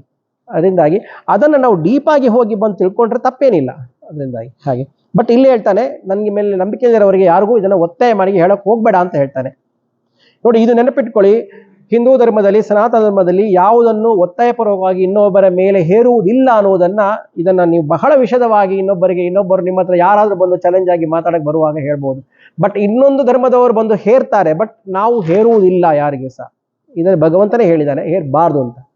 ಹಾಗೆ ಯ ಇಮಂ ಪರಮಂ ಗುಹ್ಯಂ ಮದ್ಭಕ್ತೇಶ್ವ ವಿದಾಸ್ಯತಿ ಭಕ್ತಿಂ ಮೈ ಪರಾಂ ಕೃತ್ವಾ ಮಾಮೇ ವೈಶ್ಯತ್ಯ ಸಂಶಯ ಅಂತ. ಪರಮ ಗೋಪ್ಯವಾದ ಈ ಗೀತಾಜ್ಞಾನವನ್ನು ನನ್ನ ಭಕ್ತರಿಗೆ ಯಾರು ಬೋಧಿಸುತ್ತಾರೋ ಅವರು ನನಗೆ ಪರಮ ಭಕ್ತರಾಗಿ ನಿಶ್ಚಯವಾಗಿ ನನ್ನನ್ನೇ ಪಡೆಯುತ್ತಾರೆ ಅಂತ ಹೇಳ್ತಾನೆ. ಹಾಗೆ ನೀವೆಲ್ಲರೂ ಇಷ್ಟು ಜನ ಇಲ್ಲಿ ಇದ್ದೀರಾ, ನಿಮಗೆ ತಿಳಿದಿದೆ ಅಂತ ತಿಳ್ಕೊತೀನಿ. ಇಷ್ಟು ಭಗವದ್ಗೀತೆಯನ್ನು ಇಷ್ಟು ಅಧ್ಯಯನ ಮಾಡಿದ್ದೀರಿ. ನಿಮ್ಮಲ್ಲಿ ಆ ಭಗವದ್ಗೀತೆಯ ಏನು ಹೇಳ್ತಲ್ಲ ಕೋರ್ ಸಬ್ಜೆಕ್ಟ್ ಅದು ಏನಿದೆ ಅದರ ತಿರುಳು ನಿಮ್ಮ ಮನಸ್ಸಿಗೆ ಈ ವೇಳೆಗಾಗಲಿ ನಿಮ್ಮಲ್ಲಿ ಹೋಗಿ ಚಿರಸ್ಥಾಯಿಯಾಗಿ ಕೂತಿರುತ್ತೆ. ಅದರಿಂದಾಗಿ ಸಾಧ್ಯವಾದಷ್ಟು ನಿಮಗೆ ತಿಳಿದವರಿಗೆ ಭಗವದ್ಗೀತೆಯನ್ನು ಹೇಳುವಂತಹ ಪ್ರಯತ್ನ ಮಾಡಿ. ಆದರೆ ಇಂಟ್ರೆಸ್ಟ್ ಇರುವವರಿಗೆ ಮಾತ್ರ ಮಾಡಿ, ಇಂಟ್ರೆಸ್ಟ್ ಇರೋವರಿಗೆ ಒತ್ತಾಯಪೂರ್ವಕವಾಗಿ ಮಾಡಬೇಡಿ. ಬಟ್ ಇಂಟ್ರೆಸ್ಟ್ ಇರುವವರಿಗೆ ದಯವಿಟ್ಟು ಹೇಳಿ. ಅದರಿಂದಾಗಿ ಏನಂದರೆ ಕೃಷ್ಣನ ಇಲ್ಲಿ ಹೇಳಿದ್ದಾನೆ, ಯಾರು ಅದನ್ನು ಇನ್ನೊಬ್ಬರಿಗೆ ಹೇಳ್ತಾರೆ ಅವರು ಪರಮವಾಗಿ ನನ್ನನ್ನೇ ಪಡೆಯುತ್ತಾರೆ ಅಂತ ಇದೆ. ಅದರಿಂದಾಗಿ ಸಾಧ್ಯವಾದಷ್ಟು ಭಗವದ್ಗೀತೆಯ ಪ್ರತಿಗಳನ್ನಾದರೂ ನೀವು ಅಟ್ಲೀಸ್ಟ್ ನೀವು ಯಾವುದೇ ಸಮಾರಂಭಗಳಲ್ಲಿ ಭಾಗವಹಿಸುವಾಗ ಅಟ್ಲೀಸ್ಟ್ ನಿಮಗೆ ಅದನ್ನಾದರೂ ಕೊಟ್ಟು ನೀವು ಮಾಡ್ಬೋದು. ನಮ್ಮ ಸತೀಶ್ ಅವರು ಇವಾಗ ಅದನ್ನು ಪ್ರಾರಂಭಿಸಿದ್ದಾರೆ, ಅವರು ಇವಾಗ ಮಾಡ್ತಾ ಇದ್ದಾರೆ ಆ ಯಜ್ಞ ಕೆಲಸವನ್ನು. ಹಾಗೆ ಅಂಥವನ್ನ ಕೆಲಸಗಳನ್ನು ನೀವು ಮಾಡಬಹುದು, ಇಂತಹ ಕೆಲಸಗಳನ್ನು ನೀವು ಮಾಡ್ಕೊಂಡು ಹೋಗ್ಬೋದು ಇನ್ನು ಮುಂದೆ ಸಹ ಅಂತ ಹೇಳ್ಬೋದು. ನಚ ತಸ್ಮಾನ್ ಮನುಷ್ಯೇಶು ಕಶ್ಚಿನ್ಮೇ ಪ್ರಿಯ ಕೃತ್ತಮಃ ಭವಿತಾ ನಚ ಮೇ ತಸ್ಮಾತ್ ಅನ್ಯ ಪ್ರಿಯತರೋ ಭುವಿ ಅಂತ ಇದೆ. ಮನುಷ್ಯರಲ್ಲಿ ಆತನಿಗಿಂತ ಪ್ರಿಯವಾದದ್ದನ್ನು ಮಾಡಿದವರು ಮತ್ತೆ ಯಾರೊಬ್ಬರು ಇರುವುದಿಲ್ಲ ಅಂತ ಹೇಳ್ತಾರೆ. ನೋಡಿ, ಭೂಲೋಕದಲ್ಲಿ ನನಗೆ ಅವನಿಗಿಂತ ಹೆಚ್ಚು ಪ್ರಿಯನಾದನು ಮತ್ತೆ ಯಾವನು ಮುಂದೆಯೂ ಹುಟ್ಟಲಾರನು ಅಂತ ಹೇಳ್ತಾನೆ. ನೋಡಿ ಎಷ್ಟು ಕ್ಲಿಯರ್ ಆಗಿ ಹೇಳ್ತಾನೆ. ಅವನ ಭಕ್ತನನ್ನು ಅವನು ಯಾವತ್ತೂ ಬಿಟ್ಕೊಡುವುದಿಲ್ಲ. ಕೃಷ್ಣ ಹೇಳ್ತಾನೆ ಅವನು ನನಗೆ ಅತ್ಯಂತ ಪ್ರಿಯಮಾತ್ಮನಾದನು ಅಂತ. ಅಧ್ಯಶ್ಯತೆ ಚಯ ಇಮಂ ಧರ್ಮ್ಯಂ ಸಂವಾದವಾಯೋ ಜ್ಞಾನಯಜ್ಞೇನ ತೇನಾಹಂ ಇಷ್ಟಸ್ಯಾಮತಿ ಮೇ ಮತಿಃ. ಈ ಧಾರ್ಮಿಕ ಸಂವಾದ ಪಠಿಸುವ ಪುರುಷನು ಯಜ್ಞದಿಂದ ನನ್ನನ್ನು ಪೂಜಿಸುವವನಾಗುತ್ತಾನೆ. ಇದು ನನ್ನ ಮತ, ನಾನು ಹೇಳ್ತಾ ಇದ್ದೇನೆ ಕೇಳು ಅಂತ ಹೇಳ್ತಾನೆ. ಇದನ್ನು ಯಾರು ಇನ್ನೊಬ್ಬರಿಗೆ ಹೇಳ್ತಾರೆ? ಪುರುಷ ಅಂದ್ರೆ ಅವಾಗಲೇ ಹೇಳ್ತೇನೆ, ಪುರುಷ ಅಂದ್ರೆ ಇಲ್ಲಿ ಹೆಣ್ಣು ಗಂಡು ಅಂತ ಅಲ್ಲ. ಇಲ್ಲಿ ಪುರುಷ ಪುರದಲ್ಲಿ ವಾಸಿಸುವವನು ಯಾರು ಅಂದ್ರೆ ದೇಹ. ಈ ಪುರ ಅಂದ್ರೆ ನಮ್ಮ ದೇಹದಲ್ಲಿ ವಾಸಿಸುವವನು ಆತ್ಮ. ಹಾಗೆ ಅದರಿಂದಾಗಿ ಪುರುಷ ಅಂದ್ರೆ ಇಲ್ಲಿ ಯಾವರೇ ಇರಲಿ, ಹೆಣ್ಣು ಇರಲಿ ಗಂಡು ಇರಲಿ ಯಾರೇ ಇರಲಿ, ಓಕೆ, ಇಲ್ಲಿ ಏನಾಗುತ್ತಾರೆ, ಏನನ್ನು ಯಾರು ಪೂಜಿಸ್ತವನಾಗುತ್ತಾನೆ ಅಂಥವರು ನನಗೆ ನನ್ನನ್ನೇ ಪೂಜಿಸಿದಂತೆ ಆಗುತ್ತದೆ, ಇದು ನನ್ನ ಮತ ಅಂತ ಹೇಳ್ತಾನೆ. ಮುಂದೆ ಹೇಳ್ಕೊಂಡು ಹೋಗ್ತಾನೆ, ಶ್ರದ್ಧಾವಾನಯು ಸೂಯಶ್ಚ ಶೃಣುಯಾದಪಿ ಯೋ ನರಃ ಸೋಪಿ ಮುಕ್ತ ಶುಭಾನ್ ಲೋಕಾನ್ ಪ್ರಾಪ್ನುಯಾತ್ ಪುಣ್ಯ ಕರ್ಮಾಣಂ ಅಂತ. ಶ್ರದ್ಧೆಯಿಂದ ಅಸೂಯ ರಹಿತರಾಗಿ ಈ ಗೀತಾಜ್ಞಾನವನ್ನು ಶ್ರವಣ ಮಾಡುವ ಅಂದ್ರೆ ಕೇಳುವವರು ಮಾನವನು ಪಾಪರಹಿತನು, ಪುಣ್ಯವಂತರಿಗೆ ಯೋಗ್ಯವಾದ ಊರ್ಧ್ವಲೋಕವನ್ನು ಪಡೆಯುತ್ತಾನೆ ಅಂತ ಹೇಳ್ತಾನೆ. ನೋಡಿ, ಅಟ್ಲೀಸ್ಟ್ ನಿಮ್ಮ ಕೈಲಿ ಅದನ್ನ ಹೇಳಲಿಕ್ಕೆ ಆದ್ರೆ, ಅದು ಬಂದು ಕೂತ್ಕೊಂಡು ಕೇಳಿದರೆ ಆದ್ರೂ ಸಹ ನಿಮಗೆ ಆ ಊರ್ಧ್ವಲೋಕವನ್ನು ಉತ್ತಮವಾದ ಗತಿಯನ್ನು ಪಡೆಯುತ್ತಾನೆ ಅಂತ ಹೇಳ್ತಾನೆ ಮುಂದೆ. ಹಾಗೆ ಕಚ್ಚಿದೆ ತಚ್ಛೃತಂ ಪಾರ್ಥ ತ್ವಯೈಕಾಗ್ರೇಣ ಚೇತಸ ಕಚ್ಚಿದ ಜ್ಞಾನ ಸಮೋಹ ಪ್ರಣಷ್ಟಸ್ತ್ಯೇ ಧನಂಜಯ ಅಂತ ಇದೆ. ಇವೆಲ್ಲವನ್ನು ಏಕಾಗ್ರ ಚಿತ್ತದಿಂದ ನೀನು ಇಷ್ಟೊತ್ತು ಕೇಳಿದೆ ಅಲ್ವಾ ಅರ್ಜುನ, ನಿನ್ನ ಅಜ್ಞಾನಜನ್ಯವಾದ ಮೋಹವು ಈಗಲಾದರೂ ಕರಗಿತೆ, ತೊಲಗಿತಲ್ವಾ, ಹೋಯ್ತಲ್ವಾ ಅಂತ. ನೋಡಿ, ಮತ್ತೆ ಅವನ ಪ್ರಶ್ನೆನೇ ಕೇಳ್ತಾನೆ ಅವನ ಹತ್ರ ಕೃಷ್ಣ, ನಿನಗೆ ಆಯ್ತಾ ಇವಾಗ ಎಲ್ಲ ಡೌಟ್ಸ್ ಎಲ್ಲ ಕ್ಲಿಯರ್ ಆಯ್ತಾ, ಈಗ ನಿನಗೆಲ್ಲ ಕ್ಲಿಯರ್ ಆಯ್ತು ಅನ್ಸುತ್ತೆ ಅಂತ ಕೇಳಿದಾನೆ. ಆವಾಗ ನೋಡಿ ಮತ್ತೆ ಅರ್ಜುನ ಮಾತಾಡ್ತಾನೆ. ಅರ್ಜುನ ಉವಾಚ ನಷ್ಟೋ ಮೋಹ ಸ್ಮೃತಿರ್ಲಬ್ಧ ತತ್ಪ್ರಸಾದಾನ್ಮಯಾಚ್ಯುತ ಸಿತೋಸ್ಮಿ ಗತ ಸಂದೇಹ ಕರಿಷ್ಯೇ ವಚನಂ ತವ ಅಂತ ಇದೆ. ಅರ್ಜುನ ಹೇಳಿದನು, ಹೇ ಅಚ್ಯುತ, ನಿನ್ನ ದಯೆಯಿಂದ ನನ್ನ ಮೋಹವು ತೊಲಗಿತು, ಜ್ಞಾನ ಉಂಟಾಯಿತು, ಸಂದೇಹವು ನಿವೃತ್ತಿಯಾಯಿತು, ನೀನು ಹೇಳಿದ ಪ್ರಕಾರ ನಾನು ನಡೆಯಲು ಸಿದ್ಧನಾಗಿದ್ದೇನೆ ಅಂತ ಹೇಳ್ತಾನೆ. ಅಲ್ಲಿ ಹೇಳ್ಕೊಂಡು ಹೇಳಿ ಅವನ ಧನುಸ್ಸನ್ನು ಹಿಡಿದು ನಿಂತುಕೊಳ್ತಾನೆ ಯುದ್ಧ ಮಾಡಲಿಕ್ಕೆ. ನಾನೀಗ ಯುದ್ಧ ಮಾಡಲಿಕ್ಕೆ ತಯಾರಾಗಿದ್ದೇನೆ ಅಂತ ಹೇಳ್ತಾನೆ. ಅಂದ್ರೆ ಈಗ ನಿನ್ನೆಲ್ಲ ನಾನು ಕೇಳಿಸ್ಕೊಂಡೆ, ಈಗ ನಾನು ಯುದ್ಧ ಮಾಡಲಿಕ್ಕೆ ತಯಾರಾಗಿದ್ದೇನೆ. ನೀವು ಅವತ್ತು ಕೇಳಿದ್ರಿ ಅವನು ಕೂತ್ಕೊಂಡೇ ಕೇಳಿದ್ನ ನಿಂತ್ಕೊಂಡು ಕೇಳಿದ್ನ ಅಂತ ಕೇಳಿದ್ರಿ. ಅಷ್ಟೊತ್ತು ಅವನು ಕೂತ್ಕೊಂಡೇ ಇದ್ದ ಅಂತ. ಹೌದು, ಅವನು ಅಷ್ಟು ಹೊತ್ತು ರಥದಲ್ಲಿ ಕೂತ್ಕೊಂಡೇ ಕೇಳಿದ್ದಾನೆ. ಅವನು ಯುದ್ಧ ಮಾಡಲೇ ಇಲ್ಲ, ಅವನು ಶಸ್ತ್ರವನ್ನು ಕೆಳಗಿಟ್ಟೇ ಕೂತಿದ್ದಾನೆ. ಈಗ ಕೊನೆ ನೋಡಿ, ಈ ಟೈಮಲ್ಲಿ ಇಷ್ಟು ಎಲ್ಲ ಅವನಿಗೆ ಡೌಟ್ ಕ್ಲಿಯರ್ ಆದ ನಂತರ ಅವನ ಧನಸ್ಸನ್ನು ಇಟ್ಕೊಂಡು ಎದ್ದು ನಿಲ್ತಾನೆ. ಅಲ್ಲಿ ತನಕ ಅವನು ಎದ್ದು ನಿಂತಿಲ್ಲ, ಕೂತ್ಕೊಂಡೇ ಕೇಳ್ತಾ ಇದ್ದಾನೆ ಪ್ರಶ್ನೆನ. ಯಾರು? ಅರ್ಜುನ. ಹಾಗೆ ಕೊನೆಯದಾಗಿ ಅವನು ಈ ಶ್ಲೋಕದಲ್ಲಿ ಕ್ಲಿಯರ್ ಆಗಿ ಹೇಳ್ಕೊಂಡು ಎದ್ದು, ನನ್ನ ಡೌಟ್ ಎಲ್ಲ ಕ್ಲಿಯರ್ ಆಯಿತು, ಈಗ ನನಗೇನು ಪ್ರಾಬ್ಲಮ್ ಇಲ್ಲ, ನಾನು ಯುದ್ಧ ಮಾಡಕ್ಕೆ ರೆಡಿ ಇದೆ ಅಂತ ಹೇಳ್ಕೊಂಡು ಎದ್ದು ನಿಂತ್ಕೊತಾನೆ. ಹಾಗೆ ವ್ಯಾಸ ಪ್ರಸಾದಾಚ್ಯುತವಾನ್ ಏತದ್ಗುಹ್ಯಮಹಂ ಪರಮಂ ಯೋಗಂ ಯೋಗೇಶ್ವರಾತ್ ಸಾಕ್ಷಾತ್ ಕಥಯತ ಸ್ವಯಂ ಅಂತ ಇದೆ. ಇದು ಈಗ ಸಂಜಯ ಹೇಳ್ತಾನೆ. ಇಷ್ಟೆಲ್ಲವನ್ನ ಸಂಜಯ ನೋಡ್ಕೊಂಡಿದ್ದಾನೆ ಅಲ್ವಾ. ವ್ಯಾಸರ ಅವನಿಗೆ ಒಂದು ಶಕ್ತಿ ಕೊಟ್ಟಿದ್ರು ವ್ಯಾಸರು. ಇವನಿಗೆ ಇಲ್ಲಿ ರಾಜ ಕೂತಿದ್ದಾನಲ್ಲ ಧೃತರಾಷ್ಟ್ರನಿಗೆ, ಅಲ್ಲಿ ಯುದ್ಧ ಭೂಮಿಯಲ್ಲಿ ಏನು ನಡೆಯುತ್ತೆ ಅದನ್ನ ತೋರಿಸು. ಯಾಕಂದ್ರೆ ಆಗಿನ ಕಾಲದಲ್ಲಿ ಅವನು ಟಿವಿಯಲ್ಲಿ ನೋಡ್ಕೊಂಡಿದ್ದ ಅಂತ ಹೇಳ್ಬೋದು ನಾವು. ಹಾಗೆ ಅವನಿಗೆ ಅಲ್ಲಿ ಏನ್ ನಡೆಯುತ್ತೆ ಅಂತ ಅಂದ್ಕೊಂಡು ಅವನ ಸ್ಮೃತಿಪಟದಲ್ಲಿ ಅವನಿಗೆ ನೋಡುವಂತಹ ಅವನಿಗೆ ಆ ಶಕ್ತಿಯನ್ನು ವ್ಯಾಸರು ಬಂದು ಅವನಿಗೆ ಕರುಣಿಸಿದ್ರು. ಅದನ್ನು ಇಲ್ಲಿ ಹೇಳ್ತಾನೆ. ವ್ಯಾಸರ ಕೃಪೆಯಿಂದ ದಿವ್ಯ ದೃಷ್ಟಿಯ ಮೂಲಕ ಯೋಗೇಶ್ವರನಾದ ಕೃಷ್ಣನು ಸಾಕ್ಷಾತ್ ಆಗಿ ಹೇಳುವ ಈ ಪರಮ ರಹಸ್ಯವಾದ ಯೋಗಶಾಸ್ತ್ರವನ್ನು ವಾಸುದೇವನ ದಯೆಯಿಂದ ಸ್ವಯಂ ನಾನು ಕೇಳಿದೆನು ಅಂತ ಹೇಳ್ತಾನೆ. ಯಾರು? ಸಂಜಯ ಕೊನೆಯದಾಗಿ ಹೇಳ್ತಾನೆ, ಇಷ್ಟೆಲ್ಲವನ್ನು ಹೇಳುವುದನ್ನ ನಾನೂ ಕೇಳಿದೆ ಧೃತರಾಷ್ಟ್ರನಿಗೆ ಹೇಳ್ತಾನೆ. ಹೇಳ್ತಾನೆ, ಮುಂದೆ ಹೇಳ್ತಾನೆ, ಮಹಾರಾಜ ಈ ಕೃಷ್ಣಾರ್ಜುನರ ಅದ್ಭುತ ಸಂವಾದವನ್ನು ಸ್ಮರಿಸಿ ಸ್ಮರಿಸಿ ಪುನಃ ಪುನಃ ಹರ್ಷವನ್ನು ಹೊಂದುತ್ತಿದ್ದೇನೆ ಅಂತ. ಅವನು ನೋಡಿ ಎಷ್ಟು ಅವನು ರೋಮಾಂಚನದಿಂದ ಅವನು ಕೇಳಿಸ್ಕೊಂಡು ಅವನು ಮತ್ತೆ ಮತ್ತೆ ಸ್ಮರಿಸಿ ಮತ್ತೆ ಮತ್ತೆ ಖುಷಿಯಾಗಿ ಕೇಳಿಸ್ಕೊಂಡಿದೆ ಅಂತ ಹೇಳ್ತಾನೆ. ಸಂಜಯ ಧೃತರಾಷ್ಟ್ರನಿಗೆ ಹೇಳ್ತಾನೆ, ಅರಮನೆಯಲ್ಲಿ ಕೂತ್ಕೊಂಡು ಹೇಳುವಂಥದ್ದು ಇದು. ಹಾಗೆ ಯಚ್ಚ ಸಂಸ್ಕೃತ್ಯ ರೂಪಮತ್ಯದ್ಭುತಂ ಹರೇಹಿ ವಿಸ್ಮಯೋ ಮೇ ಮಹಾನ್ ರಾಜನ್ ಹೃಷ್ಯಾಮಿ ಚ ಪುನಃ ಪುನಃ. ಧೃತರಾಷ್ಟ್ರ ಮಹಾರಾಜ ಅತ್ಯದ್ಭುತವಾದ ಭಗವಂತನ ಈ ವಿಶ್ವರೂಪವನ್ನು ನೆನೆದು ನೆನೆದು ಪುನಃ ಪುನಃ ಆನಂದ ಪರವಶವಾಗಿದ್ದೇನೆ ಅಂತ ಹೇಳ್ತಾರೆ. ನೋಡಿ ಎಷ್ಟು ಪುಣ್ಯವಂತ ಅವನು ಸಂಜಯ. ಆ ಅರ್ಜುನನಿಗೆ ಆ ವಿಶ್ವರೂಪವನ್ನು ಏನು ತೋರಿಸಿದ್ದಾನೆ ಭಗವಂತ, 11ನೇ ಅಧ್ಯಾಯದಲ್ಲಿ ವಿಶ್ವರೂಪವನ್ನು ತೋರಿಸಿದ್ದಾನೆ ಭಗವಂತ, ಅದನ್ನ ಈ ಪುಣ್ಯಾತ್ಮ ಇವನು ಯಾರು ಸಂಜಯ ನೋಡಿದ್ದಾನೆ ಅಲ್ವಾ. ಅರ್ಜುನನಿಗೆ ಭಗವಂತ ತೋರಿಸುವುದನ್ನ ಇವನು ನೋಡಿದ್ದಾನೆ. ಅದರಿಂದಾಗಿ ಅವನು ಅದನ್ನು ನೆನೆಯುತ್ತಾನಂತೆ. ಅವನು ಮತ್ತೆ ನೆನೆದು ಅವನು ಪುನಃ ಪುನಃ ಆನಂದ ಪರವಶನಾಗುತ್ತಿದ್ದೇನೆ ಅಂತ ಅವನು ಇವನಿಗೆ ಹೇಳ್ತಾನೆ. ಯಾರಿಗೆ? ಧೃತರಾಷ್ಟ್ರನಿಗೆ ಹೇಳ್ತಾನೆ. ಕೊನೆಯ ಶ್ಲೋಕ ಇದು ನೋಡಿ, ಯತ್ರ ಯೋಗೇಶ್ವರ ಕೃಷ್ಣ ತತ್ರ ಪಾರ್ಥೋ ಧನುರ್ಧರ ತತ್ರ ಶ್ರೀ ವಿರ್ಜಯೋ ಭೂತಿ ಧ್ರುವ ನೀತಿರ್ಮತಿರ್ಮಮ ಅಂತ ಹೇಳ್ತಾರೆ. ಈಗ ಹೇಳ್ತಾರೆ ಈ ಕೊನೆಯಾದ ಶ್ಲೋಕ, ಇದರಲ್ಲಿ ಯೋಗೇಶ್ವರನಾದ ಶ್ರೀಕೃಷ್ಣ ಭಗವಂತನು ಗಾಂಧೀವಧರನಾದ ಅರ್ಜುನನು ಎಲ್ಲಿ ನೆಲೆಸಿರುವವರೋ ಅಲ್ಲಿಯೇ ಶ್ರೀಲಕ್ಷ್ಮಿ, ವಿಜಯ, ಐಶ್ವರ್ಯ, ಸ್ಥಿರ ನೀತಿಯು ನೆಲೆಸಿರುತ್ತದೆ. ಇದು ನನ್ನ ನಿಶ್ಚಯ ಎಂದು ಸಂಜಯ ಹೇಳುತ್ತಾನೆ. ನೋಡಿ, ನೆನಪಿಟ್ಕೊಳ್ಳಿ, ಕೊನೆಯದಾಗಿ ಈ ಶ್ಲೋಕವನ್ನ ಭಗವಂತನಿಗೆ ಅರ್ಪಣೆ ಮಾಡಿಕೊಂಡು ಸಂಜಯ ಹೇಳ್ತಾನೆ, ಎಲ್ಲಿ ಯೋಗೇಶ್ವರನಾದ ಶ್ರೀಕೃಷ್ಣ ಇದ್ದಾನೋ, ಎಲ್ಲಿ ಗಾಂಡೀವಧಾರಿಯಾದ ಅರ್ಜುನ ಇರ್ತಾನೆ. ನಾವು ತಿಳ್ಕೊಂಡಾಗೆ ಕೆಲವರು ಕೇಳ್ತಾರೆ, ಮನೆಯಲ್ಲಿ ಇದು ಫೋಟೋ ಇಡಬಾರ್ದು, ಮನೆಯಲ್ಲಿ ಯುದ್ಧ ಆಗತ್ತಂತೆ ಅಂತ ಹೇಳ್ತಾರೆ ಅಲ್ವಾ. ಶ್ರೀಕೃಷ್ಣನು ಭಗವದ್ಗೀತೆಯನ್ನು ಬೋಧಿಸುವಂತಹ ಅದೊಂದು ಫೋಟೋ ಇದೆ ಅಲ್ವಾ, ಎಲ್ಲರೂ ಮನೇಲಿ ಇಡಬಾರ್ದು. ಏನೂ ಪ್ರಾಬ್ಲಮ್ ಇಲ್ಲ, ಮನೇಲಿ ಇಡ್ಬೋದು, ಆರಾಮಾಗಿಡ್ಬೋದು, ಏನೂ ತೊಂದರೆ ಇಲ್ಲ. ಅದೇ ಹೇಳ್ತಾನೆ, ಅಲ್ಲಿ ಇದನ್ನು ಯಾರು ಮಾಡ್ತಾರೋ, ಇದನ್ನ ಎಲ್ಲಿ ಇದ್ದಾನೋ ಯೋಗೇಶ್ವರನಾದ ಶ್ರೀಕೃಷ್ಣ ಇದ್ದಾನೋ ಭಗವಂತನು, ಆಮೇಲೆ ಗಾಂಡೀವಧಾರಿಯಾದ ಅರ್ಜುನನು, ಅಂದ್ರೆ ಇವರಿಬ್ಬರು ಜೊತೆಯಲ್ಲಿ ಇರುವಂತಹದ್ದು, ಎಲ್ಲಿ ನೆಲೆಸಿರುವವರು ಅಲ್ಲಿಯೇ ಲಕ್ಷ್ಮಿ ಇರುತ್ತಾಳಂತೆ. ಲಕ್ಷ್ಮಿ ಇರುತ್ತಾಳೆ, ವಿಜಯವೂ ಇರುತ್ತೆ, ಹಾಗೆ ಐಶ್ವರ್ಯವೂ ಇರುತ್ತೆ. ಈ ಲಕ್ಷ್ಮಿ ಇರುವಾಗ ಐಶ್ವರ್ಯವು ನ್ಯಾಚುರಲಿ ಇರಲೇಬೇಕು. ಹಾಗೆ ಎಲ್ಲಿ ಭಗವಂತ ಇರ್ತಾನೆ ಅಲ್ಲಿ ಲಕ್ಷ್ಮಿಯೂ ಇದ್ದೇ ಇರ್ತಾಳೆ ಅಲ್ವಾ. ಲಕ್ಷ್ಮಿ ಇದ್ದೇ ಇರ್ತಾಳೆ. ಶ್ರೀಹರಿ ಇರುವಾಗ, ಭಗವಂತ ಶ್ರೀಕೃಷ್ಣ ಇರುವಾಗ ಅಲ್ಲಿ ಲಕ್ಷ್ಮಿ ಇದ್ದೇ ಇರ್ತಾಳೆ. ಹಾಗೆ ನೆಲೆಸಿರುವುದೊಂದು ನನ್ನ ನಿಶ್ಚಯ ಅಂತ ಸಂಜಯ ಹೇಳ್ತಾನೆ. ಹಾಗೆ ಇಲ್ಲಿಗೆ ಭಗವದ್ಗೀತೆಯ 18ನೇ ಅಧ್ಯಾಯ ಮೋಕ್ಷ ಸನ್ಯಾಸ ಯೋಗ ಮುಕ್ತಾಯವಾಗುತ್ತದೆ. ಇಂದಿನ ಈ ಅಧ್ಯಾಯ 18ನೇ ಅಧ್ಯಾಯ ಬಹಳ ದೊಡ್ಡದಾದ ಅಧ್ಯಾಯ, 78 ಶ್ಲೋಕಗಳನ್ನು ಇಟ್ಕೊಳ್ಳುವಂತಹ ಅಧ್ಯಾಯ. ಇದರಲ್ಲಿ ಎಲ್ಲ 1ರಿಂದ 17 ತನಕ ಇರುವಂತಹ ಎಲ್ಲವನ್ನು ಕಂಪೈಲ್ ಮಾಡಿ ಒಂದೇ ಅಧ್ಯಾಯದಲ್ಲಿ ಹೇಳಿದ್ದಾರೆ. ಅದರಿಂದಾಗಿ ನಾನು ಫುಲ್ ಡೀಟೇಲ್ ಆಗಿ ಶ್ಲೋಕ ಬೈ ಶ್ಲೋಕ ಹೋಗಲಿಲ್ಲ, ಯಾಕಂದ್ರೆ ಅದಕ್ಕೆ ಸಮನಾದಂತಹ ಶ್ಲೋಕಗಳನ್ನು ನಾವು ಚರ್ಚಿಸಿ ಮಾಡ್ಕೊಂಡು ಬಂದಿದ್ದೀವಿ. ಅದರಿಂದಾಗಿ ಇದರಲ್ಲಿ ಏನಾಗುತ್ತೆ, ಇದರಲ್ಲಿ 18 ಅಧ್ಯಾಯಗಳನ್ನು ತಿಳಿದುಕೊಂಡಂತಹ ಪುಣ್ಯ ಪ್ರತಿಯೊಬ್ಬರಿಗೂ ಪ್ರಾಪ್ತಿಯಾಗಲಿ, ಹಾಗೆ ಶ್ರೀಕೃಷ್ಣನ ಅನುಗ್ರಹ ಎಲ್ಲರಿಗೂ ಆಗಲಿ. ಅದಕ್ಕೋಸ್ಕರ ನಾವು ಪ್ರಥಮ ಇದರಲ್ಲಿ ನಡುವೆ ಯಾರ್ಯಾರು ಸ್ಕಿಪ್ ಆದರೂ ಎಲ್ಲ ಬನ್ನಿ, ಇವತ್ತು ದಿವಸ ಬನ್ನಿ. ಇವತ್ತು ನಾವು ಕೃಷ್ಣನಿಗೆ ಅರ್ಪಿಸುವಂತಹ ನಮ್ಮ ಏನಿದೆ ಈ ಭಗವಂತನ ಈ ಜ್ಞಾನ ಕೊಟ್ಟಿರುವಂತಹದನ್ನು ನಾವು ವಾಪಸ್ ನಾವು ಅವನೇ ಹೇಳಿದಂತೆ ನಾವು ಕೃಷ್ಣನಿಗೆ ಅರ್ಪಿಸೋಣ. ನಾವು ಇದರದ್ದು ಯಾವುದು ನಮ್ಮಲ್ಲಿ ಏನೂ ಇಲ್ಲ. ನನಗೆ ತಿಳಿದೆಯೋ ಕೆಲವೊಂದು ಉದಾಹರಣೆಗಳನ್ನು ಕೊಡುವಾಗ ಎಲ್ಲೋ ತಪ್ಪಾಗಿ ಹೇಳಿರ್ಬೋದು.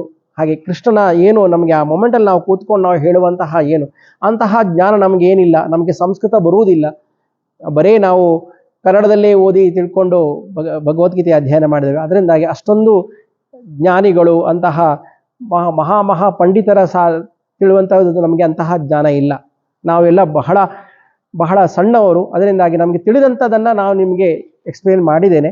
ನಿಮಗೆ ಇದೆಲ್ಲ ಅರ್ಥ ಆಗಿದೆ ಅಂದ್ಕೊಳ್ತೇನೆ. ಅದರಿಂದಾಗಿ ಇದನ್ನೆಲ್ಲವನ್ನ ಶ್ರೀಕೃಷ್ಣನಿಗೆ ಅರ್ಪಿಸುತ್ತಾ, ನಾವೇ ತಿಳಿದೆಯೋ ಯಾವುದೋ ತಪ್ಪನ್ನು ಆಗಿದ್ರೂ ಪ್ರತಿಯೊಂದನ್ನು ಶ್ರೀಕೃಷ್ಣನಿಗೆ ಅರ್ಪಿಸುತ್ತಾ ಶ್ರೀಕೃಷ್ಣಾರ್ಪಣ ಮಸ್ತು. ಪ್ರತಿಯೊಂದನ್ನು ಎಲ್ಲರೂ ಭಗವಂತನಿಗೆ ನಮಸ್ಕಾರ ಮಾಡಿ ಇಲ್ಲಿಗೆ 18ನೇ ಅಧ್ಯಾಯ ಮುಕ್ತಾಯವಾಯಿತು. ಭಗವದ್ಗೀತೆಯ 18 ಅಧ್ಯಾಯಗಳು ನಾವು ಇವತ್ತಿಗೆ ಕಂಪ್ಲೀಟ್ ಮಾಡಿದ್ದೇವೆ. ಅದರಿಂದಾಗಿ ಎಲ್ಲರಿಗೂ ಈ ಪುಣ್ಯದ ಫಲವು ನಾವು ಎಲ್ಲರೂ ಸೇರಿಕೊಂಡು ಭಗವಂತನಿಗೆ ಅರ್ಪಿಸೋಣ. ಭಗವಂತ ನ್ಯಾಚುರಲ್ ನಮಗೆ ವಾಪಸ್ ಕೊಟ್ಟೇ ಕೊಡ್ತಾನೆ ಅಲ್ವಾ. ಶ್ರೀಕೃಷ್ಣ ಅರ್ಪಣ ಮಸ್ತು.